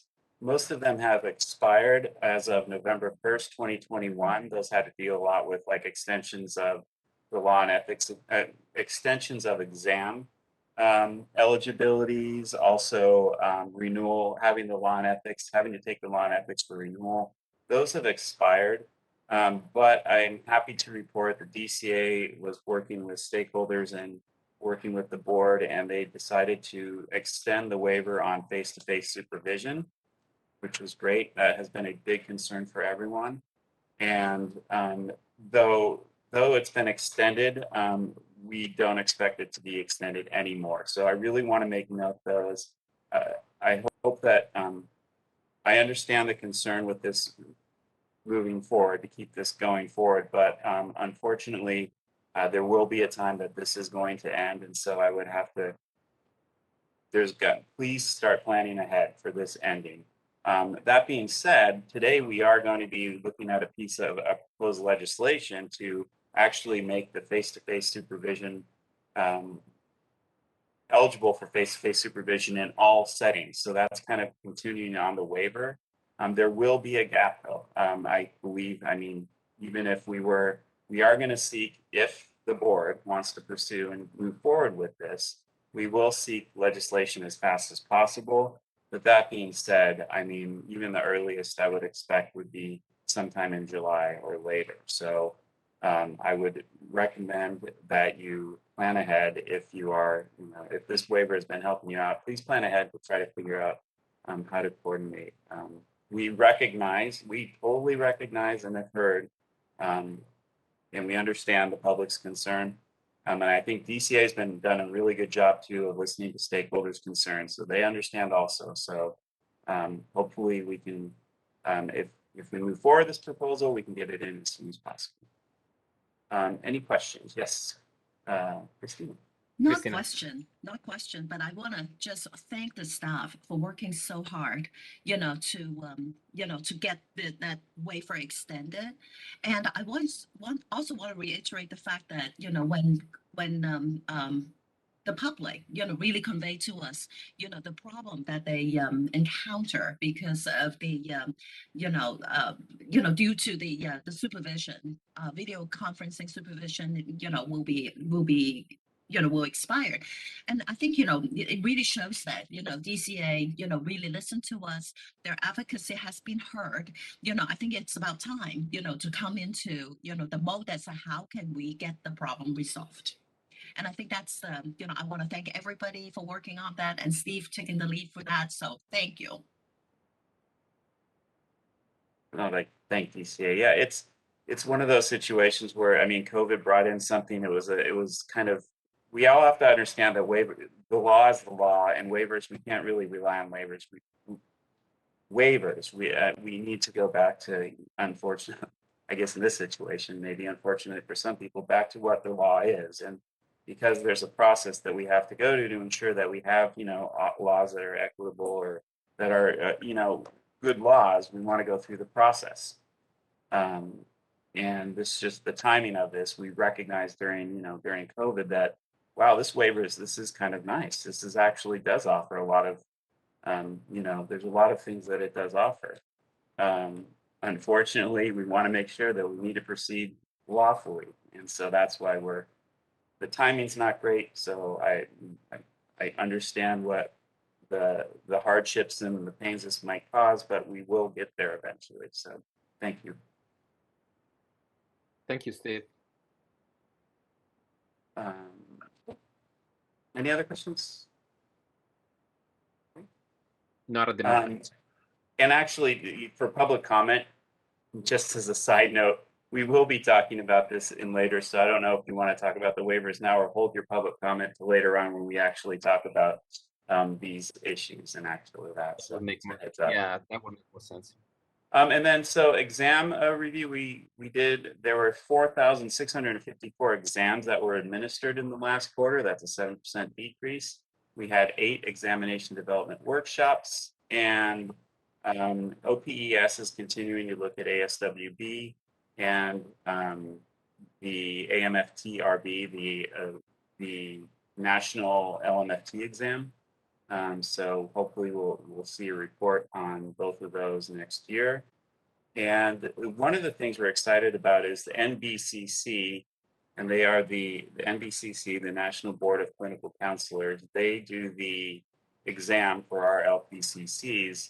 They are launching a new portal so that we can actually access exam scores quicker and exam score reports quicker. Currently, right now, LPCCs have to wait till the middle of the month till the scores come in. So I think this will actually help out a lot. I know there's always kind of complaints as to why you can't get licensed right away while we're waiting for the scores. Hopefully that will solve that. So that's kind of exciting news. Is there any questions on exams? Okay, moving on to enforcement. We had 401 consumer complaints, 357. I apologize. I just saw too late that Diana was actually raising Diana, her sorry, hand. Diana. Sorry. Sorry, I know you said you mentioned the NBCC changing their portal. I'm curious about the other exams because I do have people asking me about that. How long does it take once the other exams are passed, the ones that are not run by NBCC, to actually get notified and then get their license? So if somebody passed today, how long does it take for them to actually have that reviewed and their license? Yeah, good question. Well, for if they're taking the ASWB clinical exam, it could take a day or two to get the score report. It depends on how we get to download that. All the other exams, the law and ethics exams and the LMFT clinical exam, it's overnight that we actually get the score because we're directly linked up with that, with all Pearson VUE. So it should be, if you take the test and you pass, you should be able to actually, for the LMFT clinical or the law and ethics exams, you should be able to either go in and send in your initial license application or do that online. But we get those scores over. Actually, it's even quicker than that, I think, with Pearson VUE, because I believe we do updates, quite a few updates during the day. So it could be more automatic. And I'm sorry, is that considered then a new, so if they pass their exam and they send in their application after that, is that, looking at our chart, is that going off of the timelines there? So it will take a couple of months still to get their license once the exam is passed? Okay. No. Literally, if you've done all the exams, you're ready for wisensure, and you submit that initial license application, which you can do online, it's automatic. Okay, perfect. Thank you. So we are looking at one of the improvements we're wanting to make is currently right now, if you do not have a registration number, so if you're coming in from out of state and utilizing the portability, you cannot apply for a licensure online.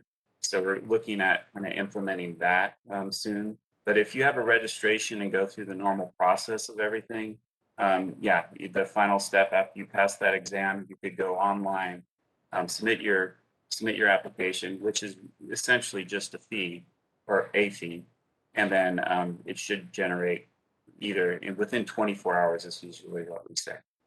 Perfect. Thank you. Mm-hmm. Thank you, Diana. Okay. Okay. Enforcement. Like I said, we had 401 consumer complaints, 357 criminal convictions. We had 20 cases referred to the AGs, 12 accusation files, and 1 statement of issues. We issued 9 citations this quarter, and we're still looking good for our performance measures.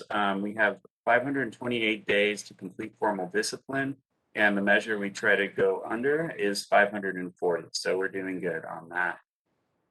Currently, we've suspended the CE audits because of the waivers that are out there about CE requirements, but we will be messaging. We will be starting those next year, and we will be messaging everyone so they understand how that affects them and how the audit could affect them. So, question on enforcement. Okay. Next, communication. I always feel like I don't know if it's a teenager or if I got more likes. So Facebook likes increased to 5,400, and we have our increased followers on Facebook to 17,400. I don't really know the demographics of that, but I'm thinking that most of those are registrants, and if they are, I think it's a pretty good reach that we have right now with the registration population on Facebook. So I'm pretty happy about that.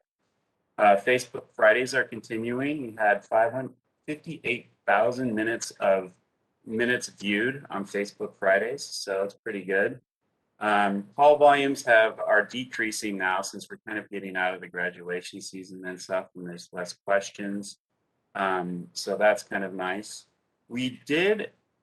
This week, we have a new phone system that we're going to be utilizing. So the department, the current phone system that we have is outdated and the contract is about to end, I believe. So we went over to a system now that it's basically based on Teams, Microsoft Teams, which is great because now we can actually make calls from our computers. So it's going to, I think, really increase our engagement and being able to actually easily access our voicemails and such. It's kind of cool. It actually gives you the translation on the voicemail and puts it to your email box. So it'll be easier for all staff to actually access these voicemails and get in touch with people. So I'm kind of happy about that. The department's been working hard on that. Currently, right now, we do have an issue with our when we made the change this week, it bypassed our phone tree. So all our calls now are going to the department's CIC. We are working and scrambling to try to fix that because they're not happy with. I'm sure they're not happy with the increased volume of calls they're getting from BVS applicants. So we apologize for that for the department, but hopefully we'll have that figured out today, and that will solve that problem. So, any questions on the communication? Yes, Susan. Susan. Oh, sorry. I'm curious because I know we had a system before where we did not answer those questions. When people called, nobody picked up the phone and answered them. Somehow or other, they got answered, but they weren't answered when the people called. Now, when people call, is the question going to be answered right away from somebody's computer, or how is it going to work? The new system came in so quick. We really haven't had time to kind of settle and figure out how we want to work. But I do think, actually, in my hopes, is that it's going to actually increase the ability to actually, get those calls right away. I mean, it's always that battle with processing applications and answering phone calls. So the way we've always historically structured it is, we have somebody that we kind of round robin in each unit that actually answers the voicemails. We don't usually have a live connection. I'm thinking though of seeing how this works. It might actually be easier to do that now, because then it would actually, instead of being on the phone, these phone calls are going to come in directly to your computer and you're going to see it when it rings. So I think it's going to make it more accessible for everyone. And I'm thinking of possibly wanting to utilize that and capitalize on that, because I know, I think we talked about this last time.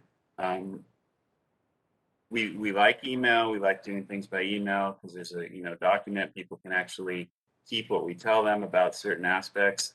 But at the same time, I understand that there are people, and I'm included on that would like to talk to a live person right away. And so looking at increasing that ability, I think this will help with that. We're going to be working on that. So yeah. Thanks, Steve. Any other questions? Okay. Next is the personnel. Happy to report, it's already been reported, that Marlon McManus will be my new Assistant Executive Officer. I'm really excited, and I think he's excited too. He's got great wealth of knowledge, and especially with enforcement knowledge too, so that'll bring an additional benefit. But I can't wait to partner with him. We're already starting to talk. Over the next few months, we'll figure out how we're going to distribute all our fun and excitement. So, but yes, I think you will be impressed with what he can bring to the table. So we welcome Marlon. Now we do have some departures. Christina Kearney, whoa, I just saw Christina on it. Cassandra Kearney, I apologize. Cassandra Kearney. She's been with the board, oh man, a long time. And just recently she was promoted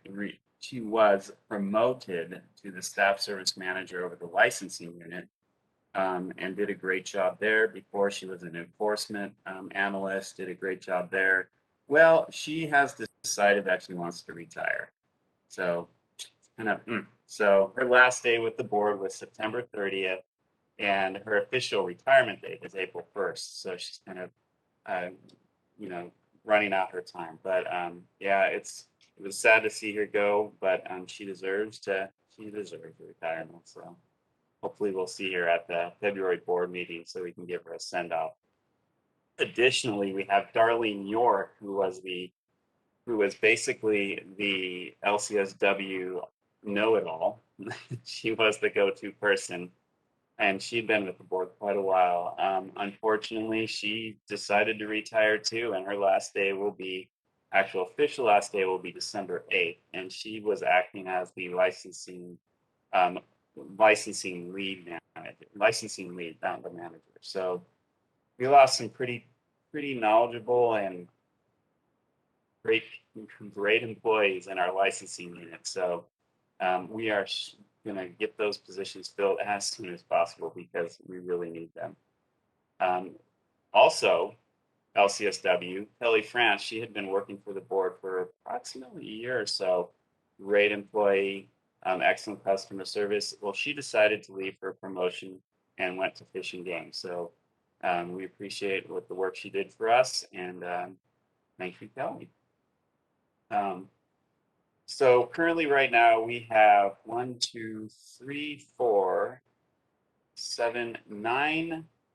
vacancies, including one of those is including Marlon's vacancy. Really, we're concentrating on fulfilling the management positions right now, one in the licensing unit and one in the enforcement consumer complaint unit to replace Marlon. We do have an AGPA in the enforcement and discipline probation unit. That will help out. We're currently, I believe that is upstairs and being processed. We have a staff service analyst position in the criminal conviction unit, 3 MST vacancies, and MST is a management service technician, and that is in our licensing unit. So we're looking at replacing those, but we also are kind of taking a look at restructuring some of those duties to really make sure that we're capturing all the work that needs to be done. We do have one other managed services technician in the rec unit, and that's our registrant, exam, and cashiering unit. And we're looking at that person was serving in the examination portion of that unit, but we are going to move that position over to a registrant position for ASW to kind of support that, so we can kind of work on our processing times in the registrant desk. And then lastly, we have one office technician in the admin unit, which we are going to, I believe that is unit, we're looking at restructuring those duties too, to include some of our archiving and organizational stuff. So, any questions on new personnel? That's a lot of people, right? And I know with the hiring challenges that we're experiencing lately, I know it's hard to predict how many months it's going to take to fill those positions because it depends, finding the right candidate. But it's definitely a concern because, and we had this vacancy in the past. It's not the first time, but looking out there, it's, hopefully by 2022 we are able to fill all those positions. I hope that's it is a good goal. What do you think, Steve? Or I need the help.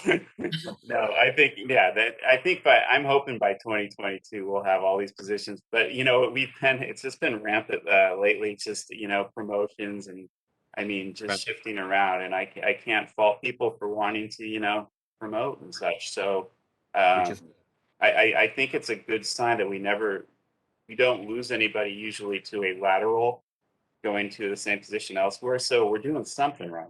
Right. But I think that's one of the big things that we have on the strategic plan coming up is really looking at, restructuring how we have our duties laid out and kind of making that promotion ability so we can retain some of this knowledge that we're losing. It really is important for me to do. And plus I guess I should put this in the personnel report. One of the things I really have to sit down and talk to with our budget team and budget and personnel team, we're going to see a few more retirements coming up. And that's going to be next year. So really, I'm hoping, first of all, we'll get everyone hired by 2022 and we'll be prepared for how we're going to, work with the loss of, because of retirements. So. Right. Thank you. I saw Christina Huang. Yes. So I can see that, the LCSW evaluator, which is a pretty important position. And since, Darlene, the know-it-all, is going to retire and Kelly is going to retire. Well, Kelly retired already or left already. And so, and I don't know, if you have any plans in place, to prevent the backlog like the LMFT. Yeah, no, the backlog's a big concern. Luckily, we have two great employees, staff members over there that are very hard workers. We're already looking at additional resources. It's kind of a fine balance right now. We do have, I am looking at, shifting over possibly some other employees over there, other staff members that actually know how to do that. But we are going to be looking at that very, very hard right now. So, that's one of my biggest concerns is licensing and making sure. LMFT are doing great now, but now it always seems like that's how it happens. It kind of balances that. It's going back and forth. And that's one reason that we really want to, in the next year, is kind of implement a cross training so that we can really, balance that out. We can easily shift over to try to kind of maintain these processing times. So, definitely, that's going to be my next focus after this board meeting. That's the first thing I'm focusing on because I don't want LCSWs to have to wait a long time. So. And appreciate your ideas, and and I think that's exactly why I asked the question because I know you have a plan. So it would be important for the public to know that that rest assured that the board has really already taking some deep thoughts and addressing that issue. So yeah. Thanks. And additionally, too, I've been really I've always focused on it, but really wanting to really concentrate on looking at our processing times, our staff hours, to really see, determining how do we get to a certain processing time? What kind of staff do I need? How many staff do I actually need to do that? And then approaching that as a possible next year, kind of asking for, we need some additional positions so we can maintain, keep the pipe flow, keep the workforce, going or the process going so that we're not preventing, being a barrier to licensure. So. Thank you, Steve. And that's it, actually. Okay. Yeah, I saw that. I wasn't sure. So perhaps we can open to the public. So for any public comments, so moderator, if you would like to assist us, that would be great. Certainly, and this is the moderator. We've opened the Q&A feature and the instructions are on the screen. If you would like to comment on any of the items covered in the executive officer report, you may locate the Q&A icon in the lower right corner, the box with a question mark, and then type the word comment and send. I will give people a moment to locate that box, and we will take speakers in the order requested, and each speaker will have 2 minutes. Thank you, moderator. You're welcome.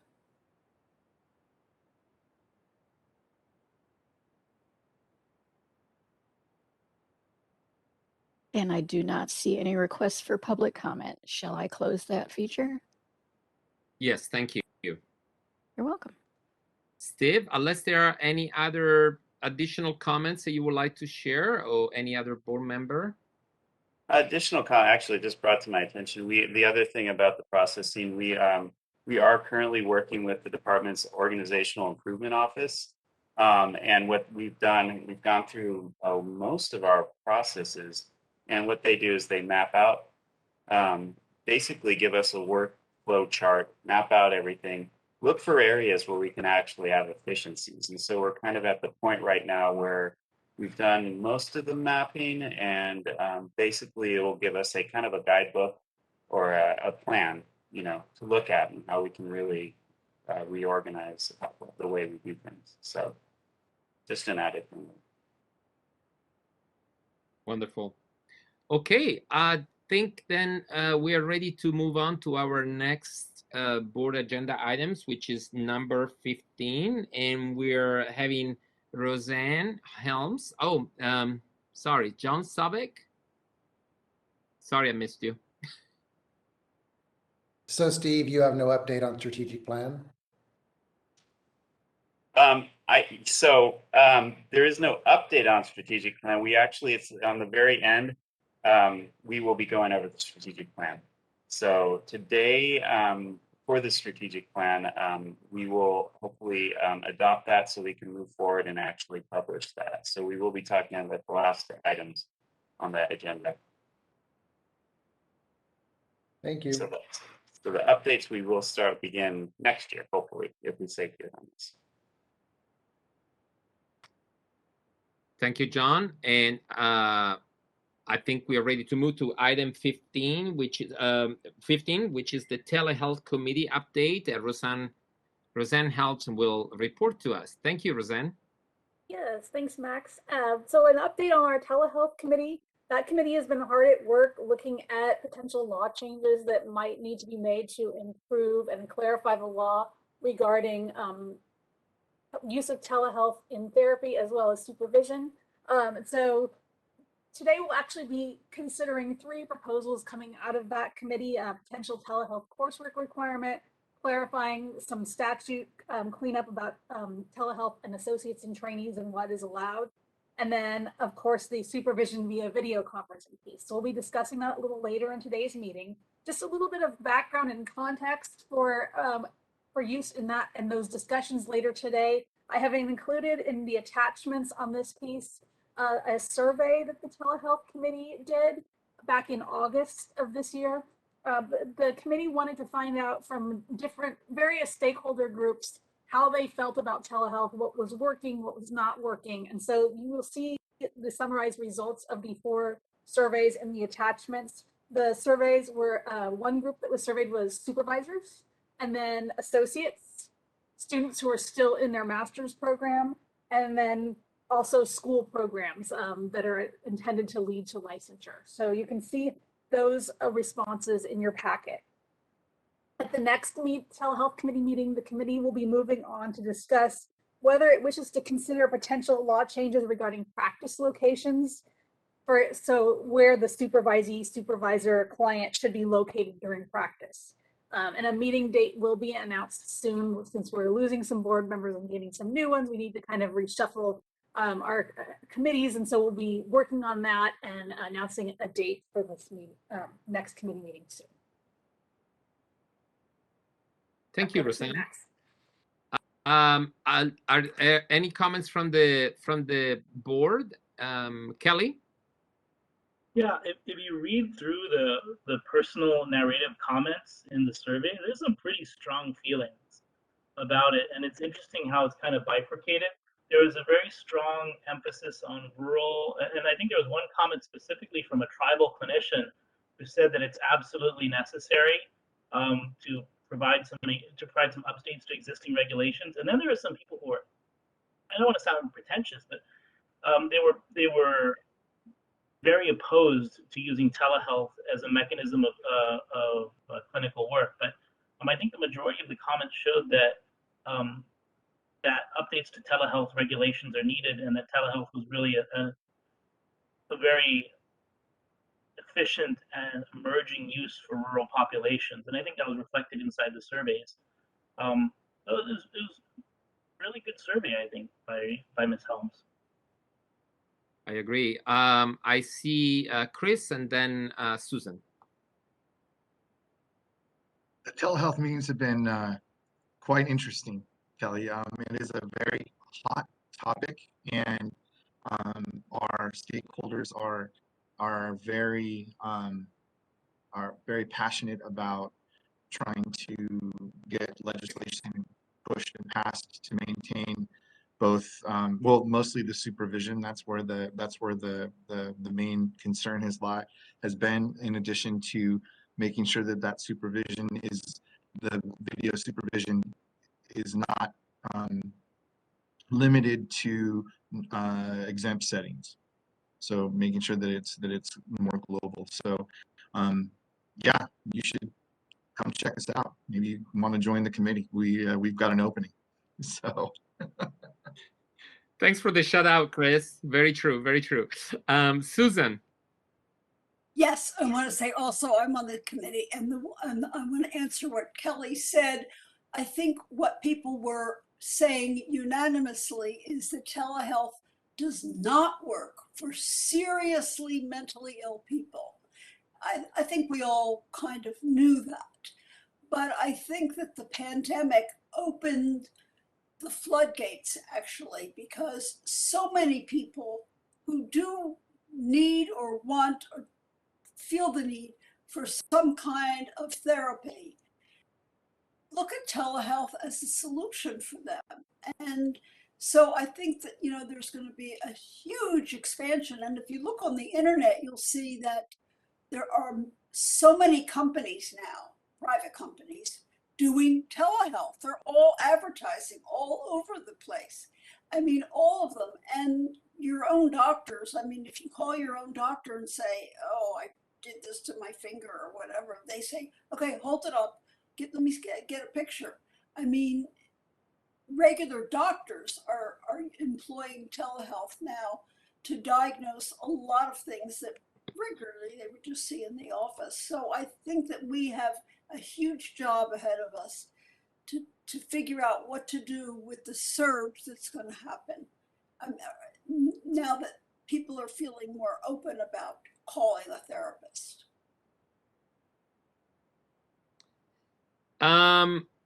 Yeah, definitely. That will be something, that we are going to discuss later even more. I see, sorry, Justin. Yes. Hi. So I want to piggyback off of what Kelly noted with the narrative comments. I think it's pretty clear that there's qualitatively different reasons for why people like and don't like telehealth. I think that there's very strong support for telehealth in terms of disability access and just opening up access to traditionally marginalized populations that have not had access to it before, which I think is tremendously important. Virtually all of the strong feelings against telehealth were not that telehealth isn't helpful, it's that it's harder, which I don't think is or that it's not working as well for some populations. I think that's an issue of training and education with telehealth primarily, not something innate about telehealth not being helpful. But I also think it's important to keep in mind that the perceptions of how helpful it is are addressed in research already, and there's a huge amount of research that says that telehealth is comparable, if not better, in some circumstances. I think we would be robbing a huge portion of population of receiving good care if we think that the few cases where it doesn't work as well, like severely mentally ill clients or young children, is the rule and not the exception. Very, very well said. Thanks for this, Justin. Christina, and then again back to Chris. This is Sabina. Can you all hear me? Yes.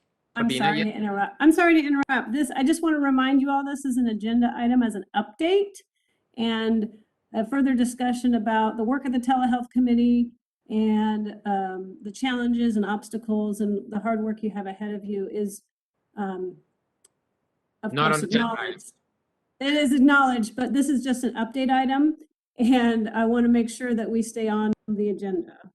Thank you, Sabina, for that reminder. I think we are also passionate about this, that we kind of like forgot what we were. Yeah, it's definitely an update and not an agenda where we're going to discuss the merit. But thank you for the reminder. And Christina, on that note. On that note, actually, Sabina, took what I want to say. And I think this is exactly why that the telehealth committee has been a really, important tool, to collect, the information and the feedback from the stakeholders. And there are a lot more work to be done. And, and later on, when we start discussing some of those proposed legislative change, really is derived from, the discussion there. And so, I can totally see that, as the chair of the, or now the ex-chair, because, there is none scheduled right now. And, I think I want to thank the staff, especially Roseanne and Christy, did such a beautiful job, in developing that, that questionnaires. And, it's a very important, kind of like a foundation, for the future possible, any further legislative changes. So, and that's exactly what I said. I think there are a lot of the potential opportunities, to continue to discuss what really, would be the future standard, and not just about, California, but, how this standard, would also, impact nationally. Because, the pandemic is not just in California. So I think, I can totally see and anticipate a lot of the, the collaboration, with the, many other national associations and stuff. And so, I'm glad that there is that enthusiasm, and thanks, Chris, for recruiting people for your committee and or for the committee. And so, so hopefully, you guys can continue to talk more about that. Thanks, Christina. I know, Chris, do you want to follow up? I know I saw you raise your hand, so you're okay?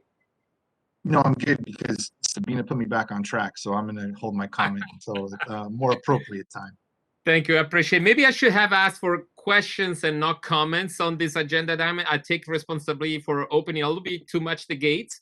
Last thing, though, for any new board members that are interested on the committee or any committee, just send me an email. I'm the one doing the appointments for the committee so that we can talk privately and share a little bit more with you what entails and so forth. So thank you all. I would like to, Roseanne, if it's okay with you, I would like to open to the public to see if there are any questions. That sounds good. Yes, thank you.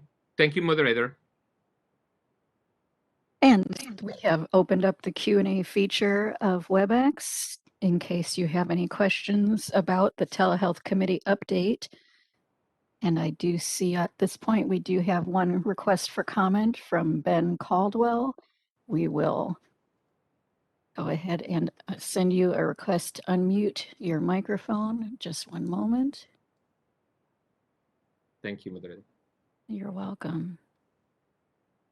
Okay, Ben, you should be able to unmute yourself and you'll have 2 minutes. Good morning. Thanks again. Ben Caldwell, licensed MFT. I really want to express appreciation to the Telehealth Committee for the very good work that the committee has done, including some of the proposals that are on tap for later today. I did want to make a comment, though, in response to the comments from Ms. Friedman and Mr. Huff. There is a wealth of literature supporting the benefit of telehealth care for those with serious mental illness.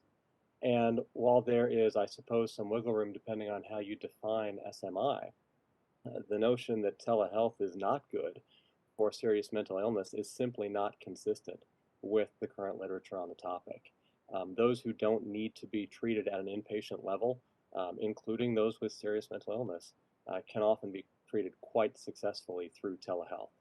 And I'm happy to provide the committee with any kind of supportive documentation and literature that would be helpful there. Thank you. Thank you, Ben. Very, very helpful. Moderator, do we have anyone else? Yes, we do. The next request for comment is from Jill Johnson-Young.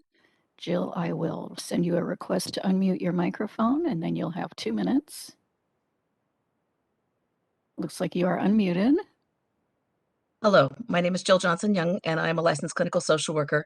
I own a private practice in Riverside, Murrieta, and Corona. We have 35 therapists. We opened our practice in part because we wanted to train young therapists in how to do things correctly with kids in foster care, because that's where we came from. And I also now train my therapists in doing grief and loss, which happens to be a hot button topic in the middle of a major pandemic worldwide. Not only do my grief clients love telehealth, but because we're a private practice, I'm in the terrible position right now as a long-haul COVID survivor who cannot be in an office because of severe lung damage, which requires thousands of dollars in medicine each and every month for me. I will be having to get rid of staff because I can't supervise them in person anymore. And as of December 31st, because legislation has not been proposed in time, I'm going to have to terminate associates. And I know I'm not the only practice, and I know there are practices leaving the state because this wasn't done in time. So while I appreciate, and I really do, all the work that's been done, I am hoping the committee will become very well aware, and the state will, of the impact of not having changed the remote supervision requirements, which were not supported by any research whatsoever, and that have not been changed in well over a decade. And the fact that there's been requests for ADA consideration to the BBS telehealth committee, and that was tabled. I haven't seen that come back yet either. So I am quite concerned that there are going to be staff who actually fall under ADA and supervisors who fall under ADA, such as myself, who are 15 going to seconds. have to stop what we do because we can't do it under the current law. So I appreciate any consideration you could give to that. Thank you. Thank you for sharing. As a reminder, really the telehealth committee, it's a public committee. You don't have to be appointed to be there. Everybody can go and express their voice. So actually invite our listener and our public members to really do so, because we do really need your input. So please follow with the public meeting or the telehealth committees, which are done via telehealth, via our systems, and give us your input, because it's really important. This is not an item in the agenda, so we want to make sure that we don't miss the opportunity to voice your concerns in that space. And then when we come to the board, we will decide together about what the recommendations will be in the merit. Moderator, is there any other comment? Yes, we do have some raised hands, but we also have one Q&A comment request from Jennifer Alley. And yes, as a reminder, this forum is for clarifications on the update and not for comments on the topic. So Jennifer, I'm going to go ahead and unmute your microphone so that you may, let's see, one moment. There you go. You should have gotten a request. And you have 2 minutes. Good morning. This is Jennifer Alley with Camped. I just had a question on a quick question on the report. I think Roseanne said that the next meeting will be announced, but I wasn't clear if the telehealth committee meeting will be meeting in 2021 or if it's going to be in early 2022. There's obviously a lot of things we want to discuss and some urgency in that conversation. And so if she could answer that or provide that clarification, I would really appreciate it. Thank you. Thank you. Roseanne, would you like to address that quickly? Yes. Yeah, we haven't determined a meeting date at this time. It will depend on, when we reshuffle the board member mix on that committee, because we're losing some members, then we'll work on a date that works with everybody. Thank you, Roseanne. Moderator, can we move to the next question, please? Yes, and I would like to clarify with you, Chair, would you like to acknowledge raised hands or solely the Q&A box question format? I would say the Q&A box. I mean, if there are any questions brought to our attention, yes. Okay, then we are done with the request for public comment. Shall I close that screen? Let's just give it a second in case those raised hands become a question. I don't want to cut anyone out.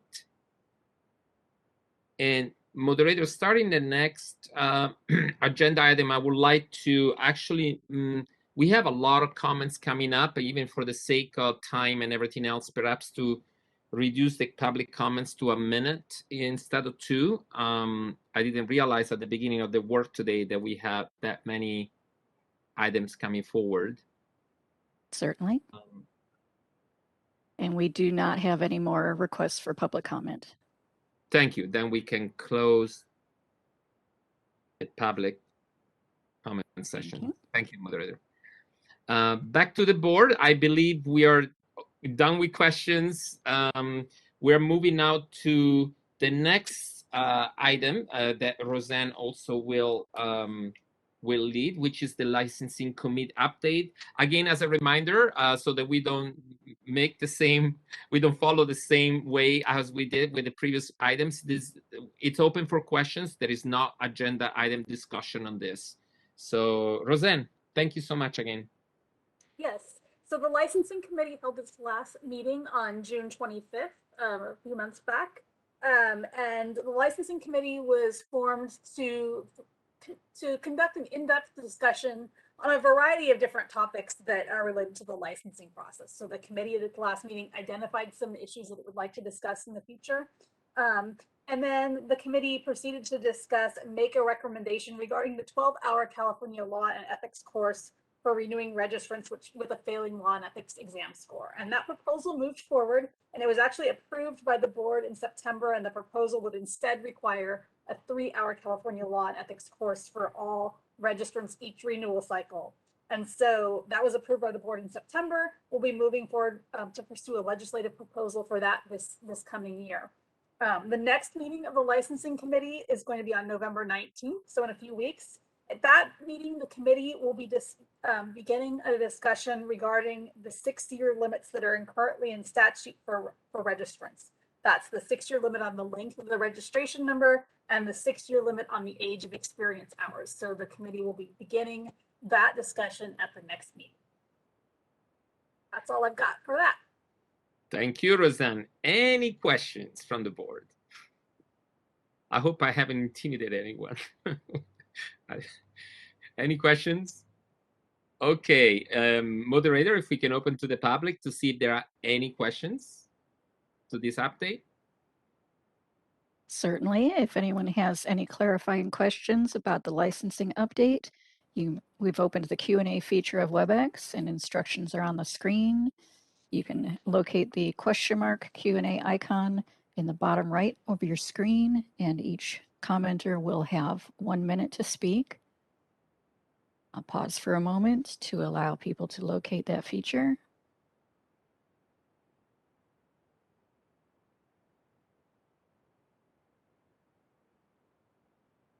And I see no requests for public comment about licensing. Shall I close that feature? Yes, thank you. You're welcome. So we're moving now to item 17, on the agenda, discussion and possible action regarding proposed technical amendments to business and professional codes and health and safety codes. And I believe Roseanne again will introduce us to this, correct? Yes, so that's me again.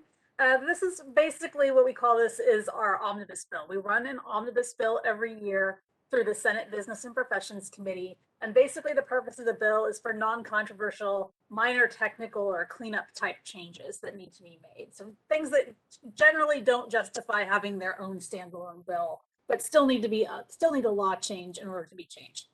So that we've identified 3 sets of amendments for this coming year to include in the omnibus bill. I've included it in the packet as attachment A, B, and C, so we can look at those separately.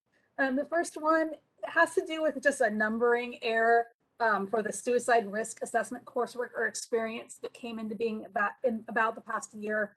There's just a subsection that's labeled separately, and it's a little bit confusing.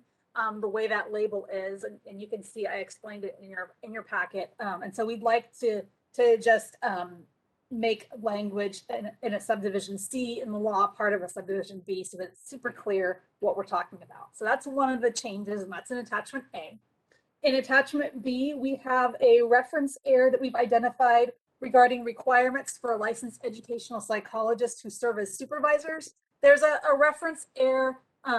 As part of their scope, LEPs provide psychological counseling, and the reference to the part of the LEP scope in the supervision requirements that talk about the, it being in the LEP scope to provide psychological counseling is not a correct reference. So we are recommending correcting that so that it's correct. And then finally, item number 3, which is shown in attachment C, is a amendment that the board wanted last year as part of the omnibus bill, as part of a discussion of a bill from a couple of years ago. And it was not able to be considered in the omnibus bill last year because it actually needed to go into a separate omnibus bill, and the committee did not have time to do all of that. So we're asking for it again this year. And basically, there was a bill we were working with the author's office that the board was supporting regarding mental health parity. It listed healthcare providers, and it listed, the board was supportive, but it had asked that the board had decided that it might not be completely appropriate to include clinical counselor trainees in that definition because they aren't technically under the supervision of a licensed professional. So they wanted to remove clinical counselor trainees from that, and then they wanted to keep marriage and family therapist trainees because they can count 3-degree hours, but they wanted to note that they're performing services under as part of their supervised course of study. So kind of a clarifying thing that the author of that bill wasn't able to make in time when the bill ran, suggested we put it in an omnibus bill. So we're still trying to do that. So with that, I will open up for discussion and questions. Thank you, Roseanne. Yes, this time we can have a discussion if needed. Any questions or clarifications or comments? Seems to be pretty straightforward. Before I open to the public, I would like to make a motion in support. I missed it. Sorry, I lost the connection for a moment. I would like to make a motion in support, and then we can open the discussion and go into the public to see if there are any questions or comments. Moderator, can you please open for us? Thank you. And this is the moderator. I've opened for public comment or question about the omnibus bill. If you'd like to make a comment, please find the Q&A light icon in the lower right corner of your WebEx screen and type the word comment and send. People will be unmuted in the order their comment was received, and you will have 1 minute to speak. Give people a moment to locate that field. Yes.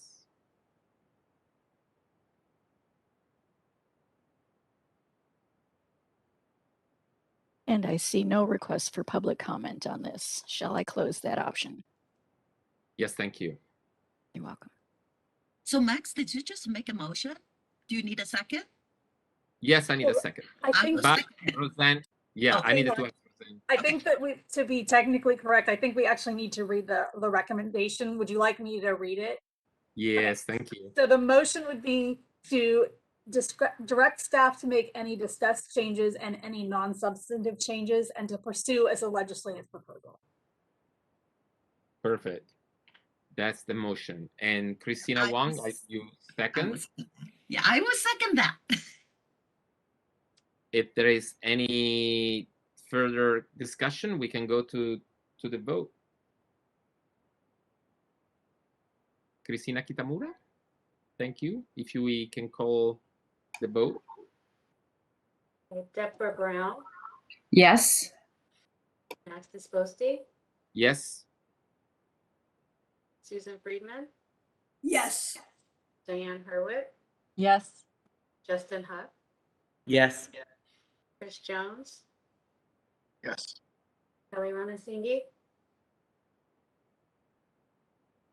Yes. Thank you. John Sovet, Yes. Christina Wong. Yes. Motion carries. Thank you, moderator.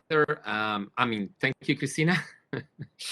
We're moving now to item 18, which is the discussion and possible action regarding adding a telehealth coursework requirements. And again, Roseanne will lead us to the conversation.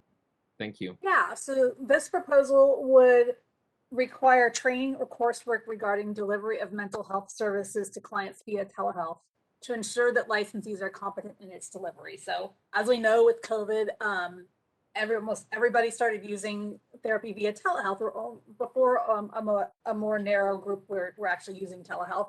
Now it's become more widespread. There's no specific training requirement for our licensees regarding telehealth. We did do a survey as part of the survey that I referenced earlier in the meeting. We did survey associates and students as well as schools regarding that. And interestingly, 34% of associates and 52% of students said their schools provided coursework or training regarding telehealth, which tells me that the schools are starting to respond maybe to that increased demand if more trainees than associates actually had the coursework. So that's a good sign. And so what we did is we went ahead and drafted some language as part of the telehealth committee that would just ensure that licensees and people that are pursuing licensure were going to get some type of coursework in that area. So the language is shown in attachment A. And so what it would do, it's modeled much like our recent requirement regarding suicide risk assessment and intervention. We really used that as a model because the implementation of that went very smoothly. So it requires applicants for licensure on or after July 1, 2023 to submit proof of completion of 3 hours of training or coursework in the provision of mental health services via telehealth, including law and ethics related to telehealth with their application. So that's for applicants. And then for licensees, upon their first license renewal or reactivation on or after July 1, 2023, they would need to attest to having completed 3 hours of training or coursework in the same thing, mental health services via telehealth, including law and ethics related to telehealth.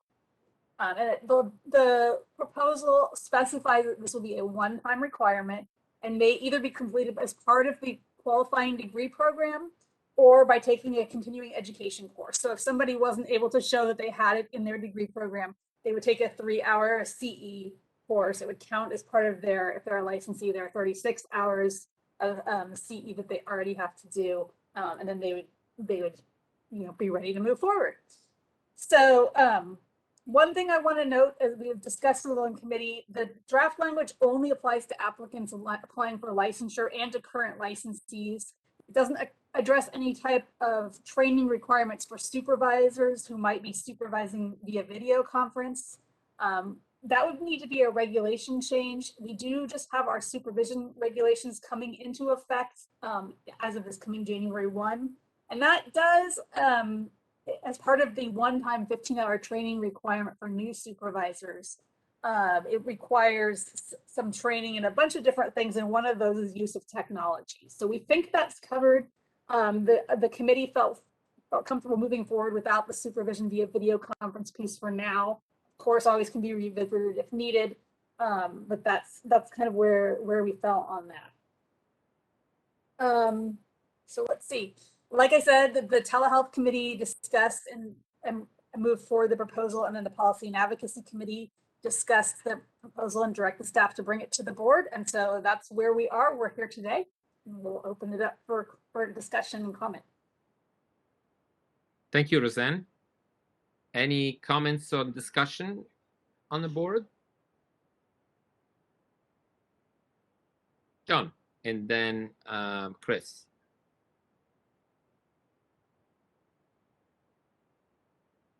Yep. One of the things I brought up in P&A was really this idea that we are continually adding more and more required units, CE units, and a CE unit can range anywhere from $10 to $30 a unit. When we added suicide, that added, anywhere from $75 to $150 for people to take those courses. Now we're looking at another piece of requirement that could add anywhere from $30 to $50. I just think we need to be really aware of, as we keep trying to encourage people to get more and deeper, education on topics, that the requirement version of it, I think, is onerous to some of our people that we represent. And I just want us to consider that, because there has been a movement towards a lot of required CEs now. And the more we add on, it's a huge bank now that all of our registrants have to put into place now. From every registration, there has to be an law and ethics. We've added suicide on, we're adding this on. There are also other requirements along the way, such as HIV, such as aging, such as child abuse reporting. We have all of these required ones, and they keep adding up. If you put that on top of someone's standard education, we're adding huge, huge amounts of financial burden onto people as requirements versus, hey, you know what, I want to be a better telehealth person. I'm going to find a way to take that. So I lean a little bit away from adding this as one more level of required training, just because I believe we're really starting to burden people down with the cost of all of these required courses. Thank you, John. There is Chris and then Christina. I think that our philosophy behind making that recommendation, John, was because of the explosion of telehealth and the fact that it's not going to go away and it's probably going to be expanded. So I think that in completely understanding your point of of adding more things on, I think that's why we looked at it as a one-time requirement. When and similar to the suicide prevention, if you can document that you've done it within your graduate program, then that gets waived. But with the one-time requirement, at least you have to take 36 units anyway, or 36 hours anyway. So if this has to become a one-time thing for 3 hours, we didn't really think that it would be that much of a burden. I could completely understand if it were ongoing, where there would be an issue with it. But that was really kind of the thought process behind it. So. Thank you, Chris. Chris, just on a side note, we heard you, but every time you speak, there is a connection issue. So you come and go, even though we're able to hear you. Just I don't know if you want to adjust something, but I wanted to let you know. But we heard you fully. Christina and then Kelly. So so John totally understand, the financial burden. I really feel that, the kind of the sentiments coming from, the registrants or, the licensee's point of view. It just seems like, that we're adding more and more and more, and when is it enough? So I also want to bring up too that education need, is also coming from the survey. And for in responding to that evaluation of the practice. And so I think, that, since we find a way, to get this law to model after, the suicide prevention, which there are different pathway, one pathway is actually, to have the agency, to attest it, that, that in the, in your service, in your telehealth service, that is already been, that you receive training and stuff like that. So I do see, a lot of the, some of those pathways to help ease the financial burden. And of course, that's not written in the statute or read in the recommendation. People can just, maybe they can save 3 coffees or 5 coffees, and then that would be the training, right? That's a joke. But at the same time, I'm sure that, if they, I think then there's definitely ways to, reduce the cost. And the other, very important thing that, I think in the long run, what we should be doing, and it's also in the strategic planning, it's the really need to, it's the need to kind of have an overview, of all these, CE requirements. And so this is a very critical point, to get those CE requirements, in the, within our legislation. So down the road, when we have to have that overview, what needs to stay, what needs to go away, or how do you revamp? And so I think it's important to just get that into, the list first, before we forgot about that. And so, so I'm, I understand the concern. I think there are definitely ways that, that we can reduce the cost, and also feeling that, that the board is just demanding more and more, but I'm really hoping that, this is, a 3 hours, we change it from, the original 6 hours to 3 hours already, that was, kind of like, part of the discussion from the telehealth committee. So I think, I hope this is a good compromise, hearing from, everybody, and, and not letting the cost be the obstacle, of protecting the public and also improving the quality of the mental health service. Thank you, Christina. If I remember well, there was a Kelly, and then I see Susan. Yeah, and I agree with John. Sort of the knee-jerk reaction to system problems tends to be to layer another level of education requirements over it, and that's very difficult for incoming therapists, incoming clinicians, and incoming professionals. That being said, this is kind of an exigent issue, because there's just a swarm of platforms that have emerged in the last couple of months, and some of them are quite dangerous, I think, in the way they use social media algorithms to sort of target individuals with mental illness that are also on these social media platforms. And I'm particularly supportive of this because of the ethics requirement that's required, and tying that telehealth coursework requirement to law and ethics is really, really important. But I definitely get what John is saying. But that's all. Susan, thank you, Kelly. Susan. I get what John is saying too, but I do want to also say that most therapists are not paying rent, and we don't, so they don't have that cost anymore. And we never found out whether they have changed what they charge their patients. We didn't ask that in the survey, so we don't know. Maybe they're charging less, maybe they're charging the same.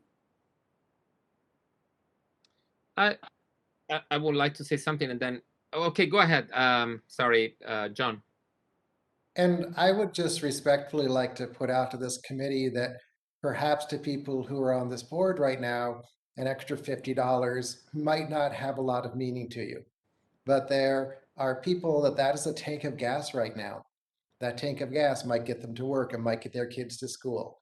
I just want us to consider the economy we're in and the full range of registrants and licensees that we are representing. If that $50 was groceries, it is more of a burden to some people in our coverage than I think we're acknowledging right now.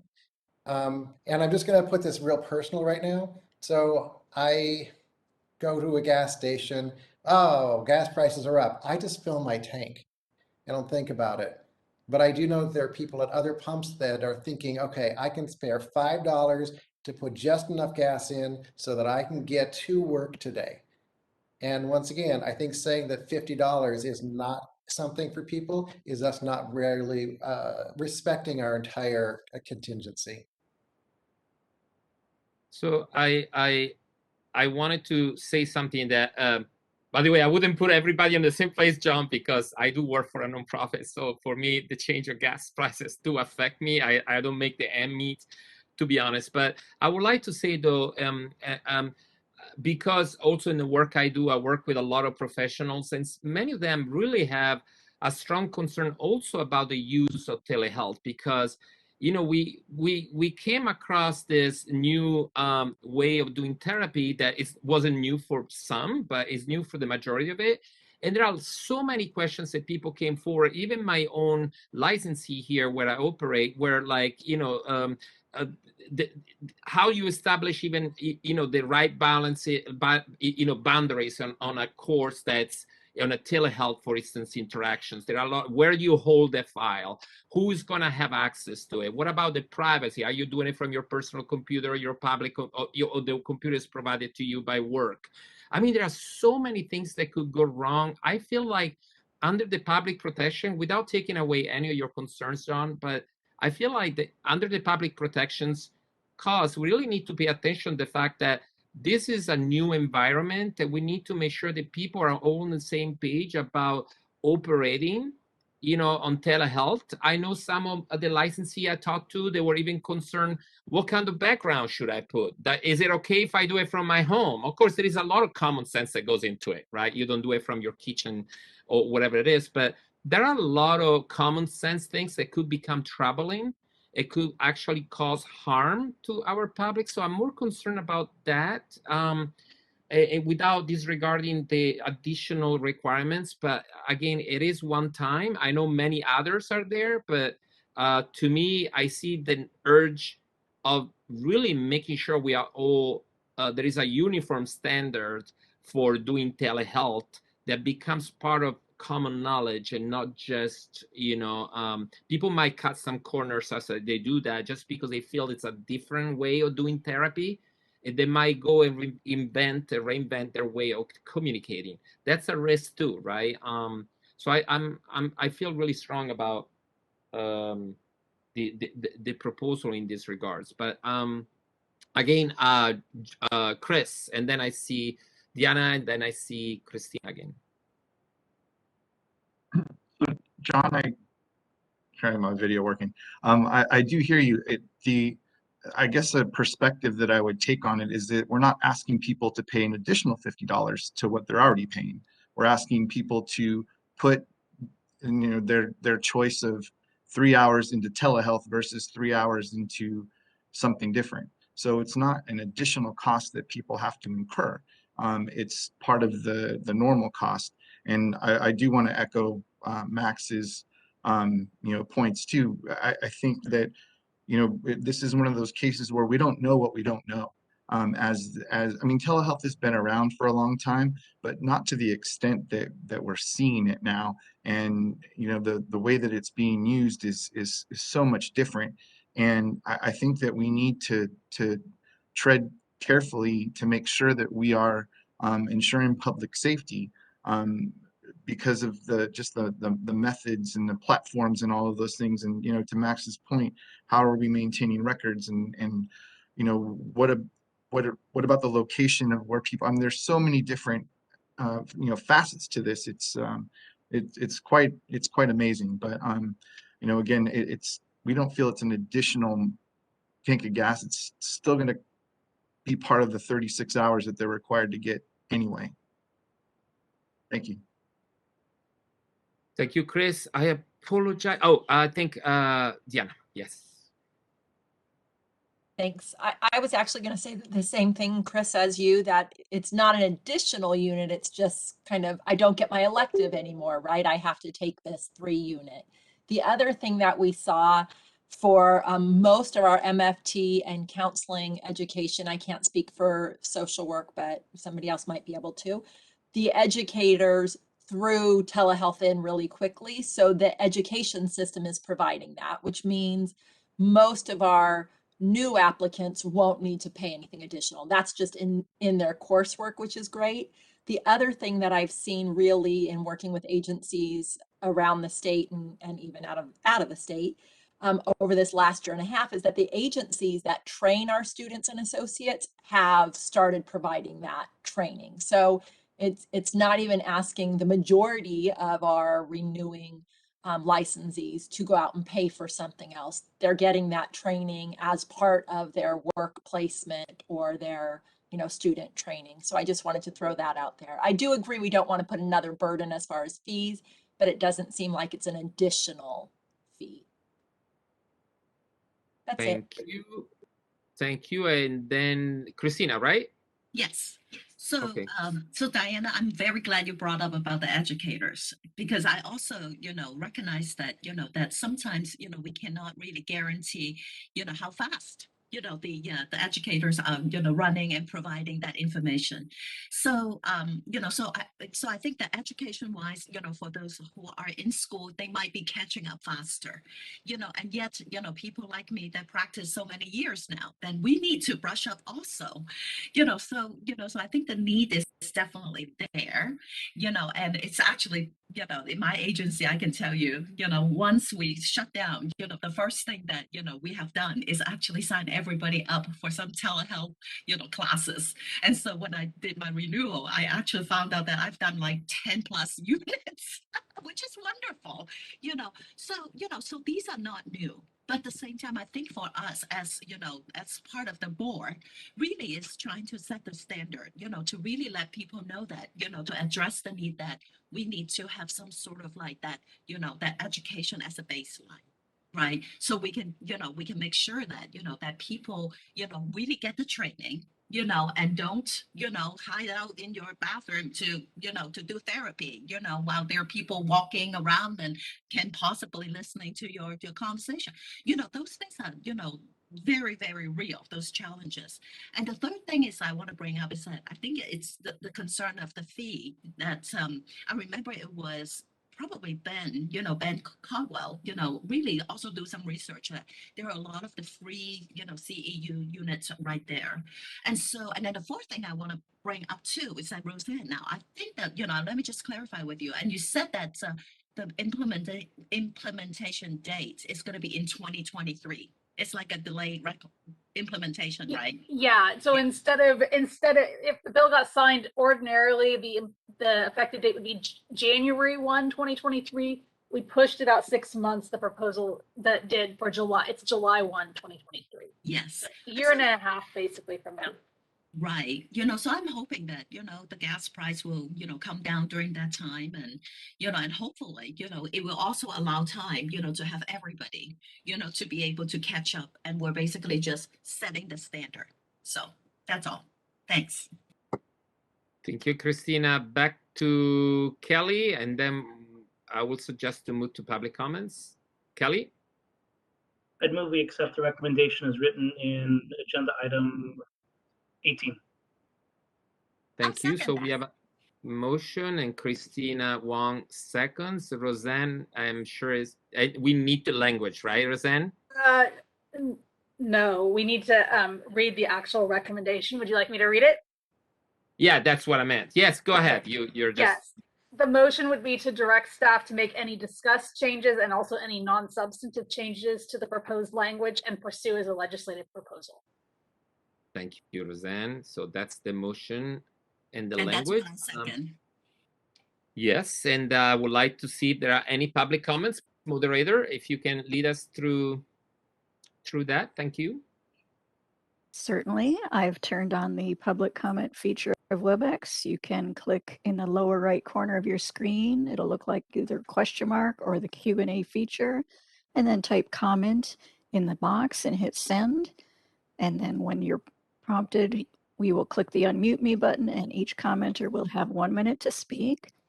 Our first requested commenter is Jennifer Alley. I will go ahead and unmute you in just one moment. All right, Jennifer, I've sent your request and you will have 1 minute. Good almost afternoon, board and staff. This is Jennifer Alley with the California Association of Marriage and Family Therapists. Thank you for your thoughtful discussion on this CE requirement.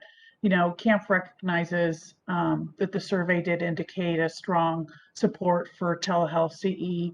I do have some questions though.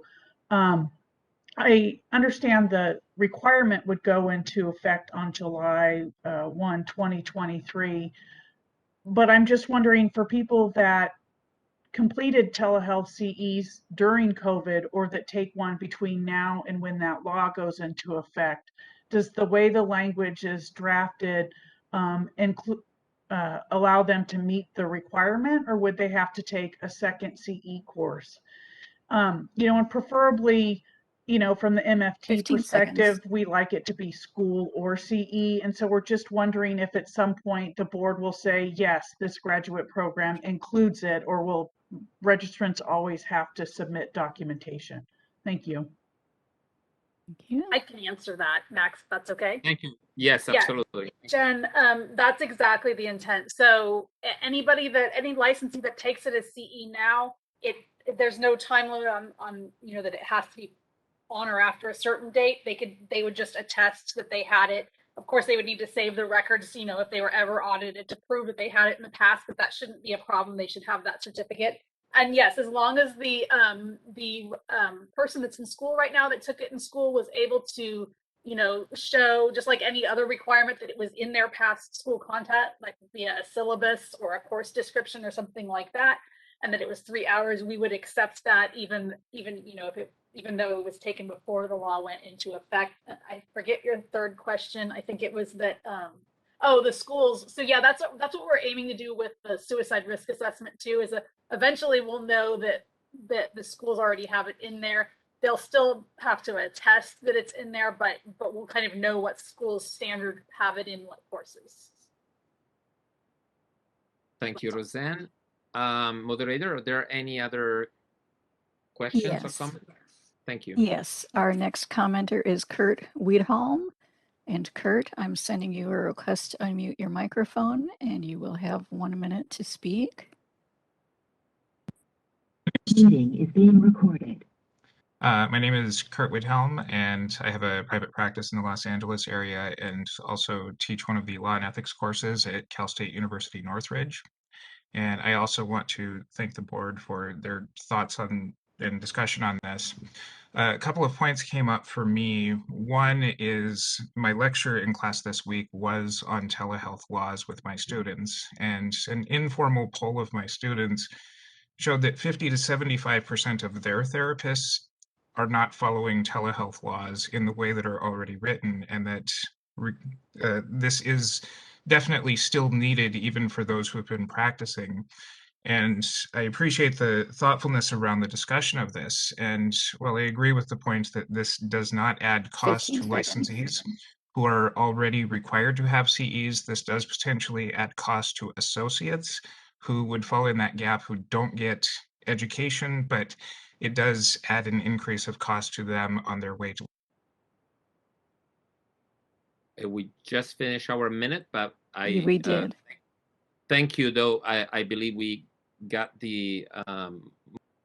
It sounds like it was at the end of the comment. Moderator, do we have anyone else? Yes, our next request for comment is from Rebecca Gonzalez. Rebecca, I will send you a request to unmute your microphone, and you will have 1 minute to speak.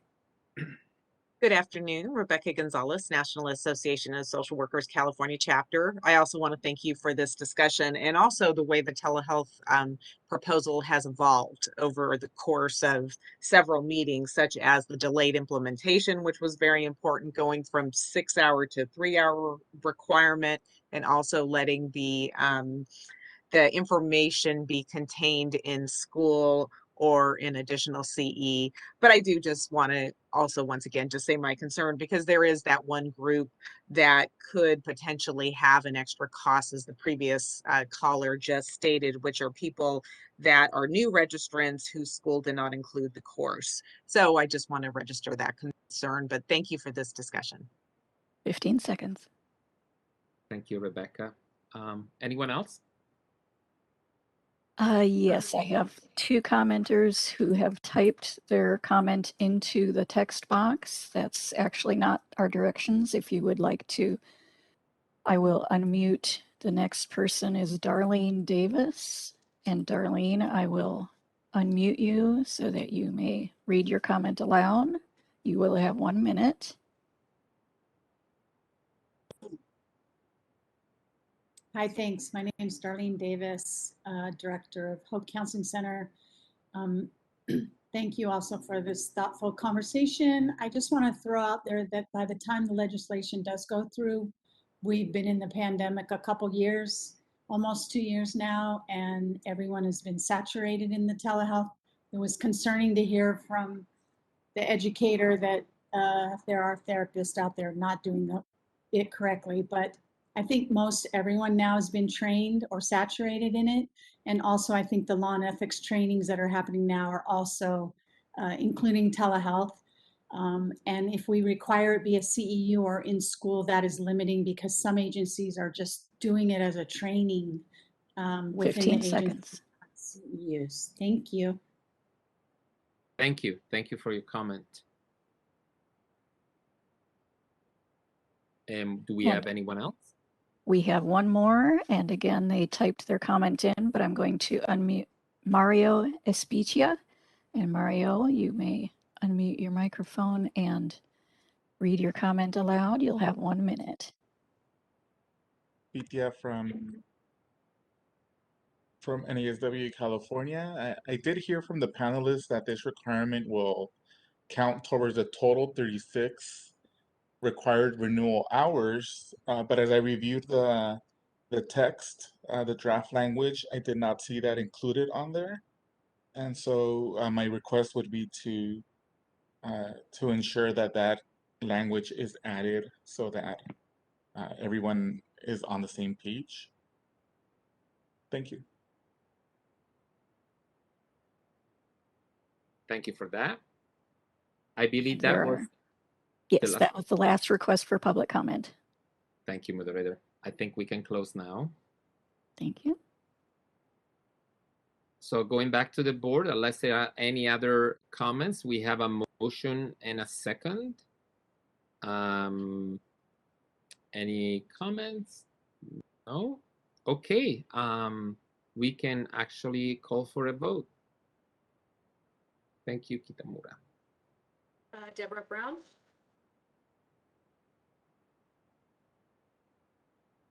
Can you all hear me? Deborah Brown? Yes. We can hear you, Debbie. Okay. I don't know if you can hear me, but I can't hear you at all. So yes, We got your vote. Yes. Susan Friedman? Yes. Diana Herwick? Yes. Justin Huff? Yes. Chris Jones? Yes. Kelly Ronasinghe? Yes. John Sopet? Yes. Christina Wong? Yes. Motion carries. Thank you. Thank you, Roseanne. I will suggest to do another item if you're all okay, and then we take a break. Is that okay or not? Good? Okay. Let's do another item 14, excuse me. It's discussion and possible action on amendments to clarify telehealth laws for associates and trainees. Sorry, I got lost. Roseanne? Yes. So this item addresses just makes some simple clarifications in law that we discovered during COVID, that it's not 100% always clear or consistent in the law who can do therapy via telehealth. And so I'm going to start with talking about associates. There's a clause in MFT law that specifically says in 4980.43.3 that an MFT associate or trainee may provide services via telehealth that are in the scope of practice outlined in this chapter.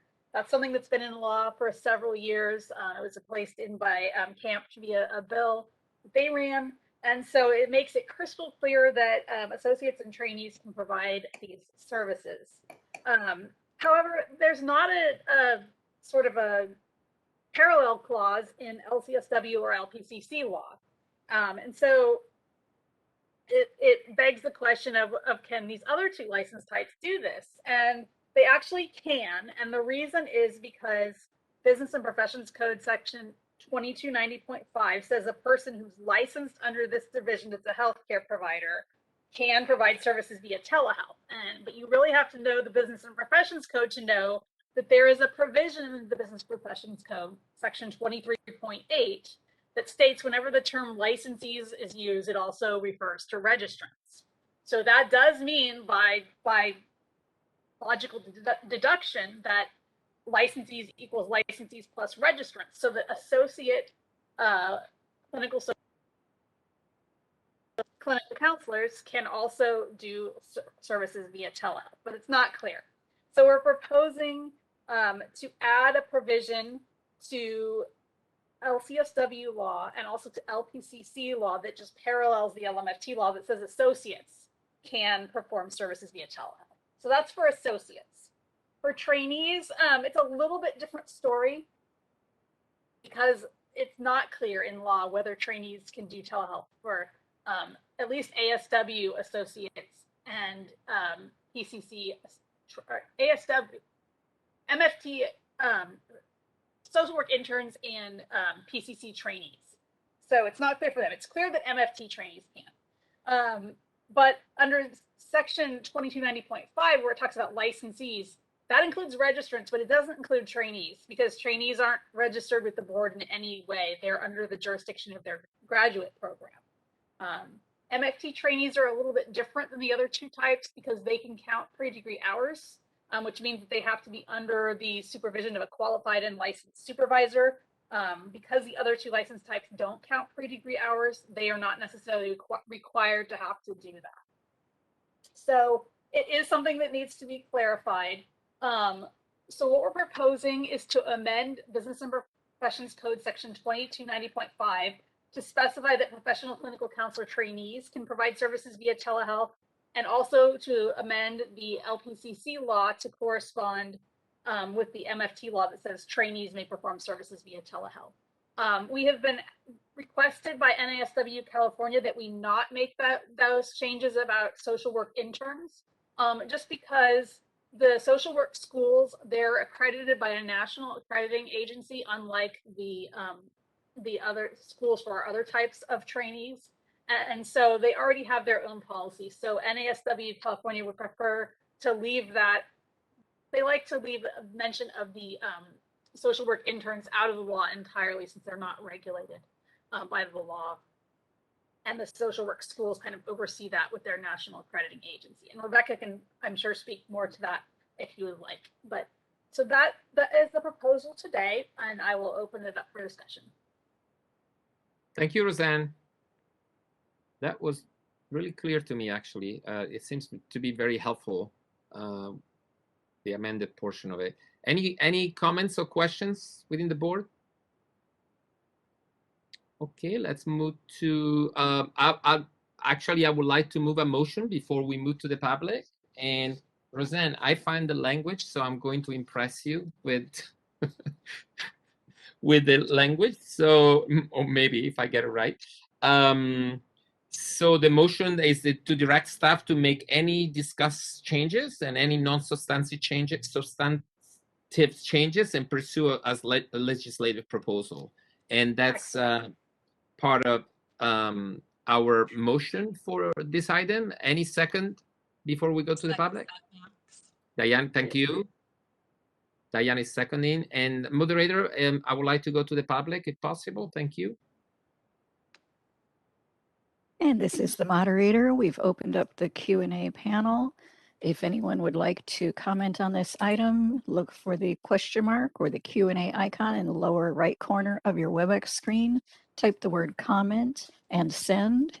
We do have one request for comment from Rebecca Gonzalez. One moment while I send you a request to unmute your microphone.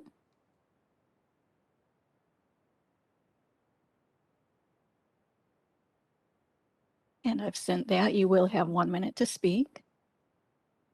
Thank you. Rebecca Gonzalez, NASW California. Just wanted to concur with what Roseanne said, that we have expressed a preference to be kept out of this session because of our national accreditation. Thank you. Thank you, Rebecca. Any other comments? Not at this time. Nope, no other requests for public comment. Shall I close that feature? Yes, thank you. You're welcome. Okay, so as a reminder, we have a motion that I moved and seconded by Diana, and I see also Justin raising your hands, and then I have Christina again. Max, I just saw one of the attendees with their hand up. I think it was Deborah Brown. I'm not sure if she also had a comment. Thank you for calling that. I think Deborah is having problem with. Yes, she needs to be brought back as a panelist. Yes, I have promoted her as a panelist. My apologies to the board. Thank you, Deborah, did Justin. you still need to speak? No, for whatever reason, all of the sound went out, and so I had to go out and come back, but I could only come back as a guest. Okay, But now you're actually as a panel. Okay, thank you. Because we can see some of you. I see a chair, but we trust you're there, Deborah. There you go. Okay. Just for the sake of record, so we have a motion on the floor that I moved that was seconded by Diana, and we are moving to a vote unless there are any other. I believe Christina Huang, did you have anything to say? No. No. No, I Okay. was doing exactly what, trying to say what Justin said. Okay, perfect. Thank you for paying attention to that. And okay, then that we can call the vote. Okay, Deborah Brown? Okay, so I need to ask you a question, Christina. Since I missed half of that, can I still vote? Yeah. That's really a question for Sabina. Okay. This is Sabina. Can you hear me? Yes, I can. I would suggest maybe you recuse yourself or abstain since you weren't able to participate in the discussion. However, I can tell you that if you reviewed your materials, they have not made any changes to the language, and the motion is the same as the recommendation in the memo. So if you prepared for the meeting and you reviewed the language, the only thing you might have missed were just some of the comments, but they were pretty supportive, if I recall correctly. Yeah. Okay, thank you for that. And based on being and having read it and listened to at least half of the comments, if not more, I vote yes. Okay. You haven't got to the vote, but yeah. Yes. Susan Friedman? Yes. Diana Herwick? Yes. Justin Huff? Yes. Chris Jones?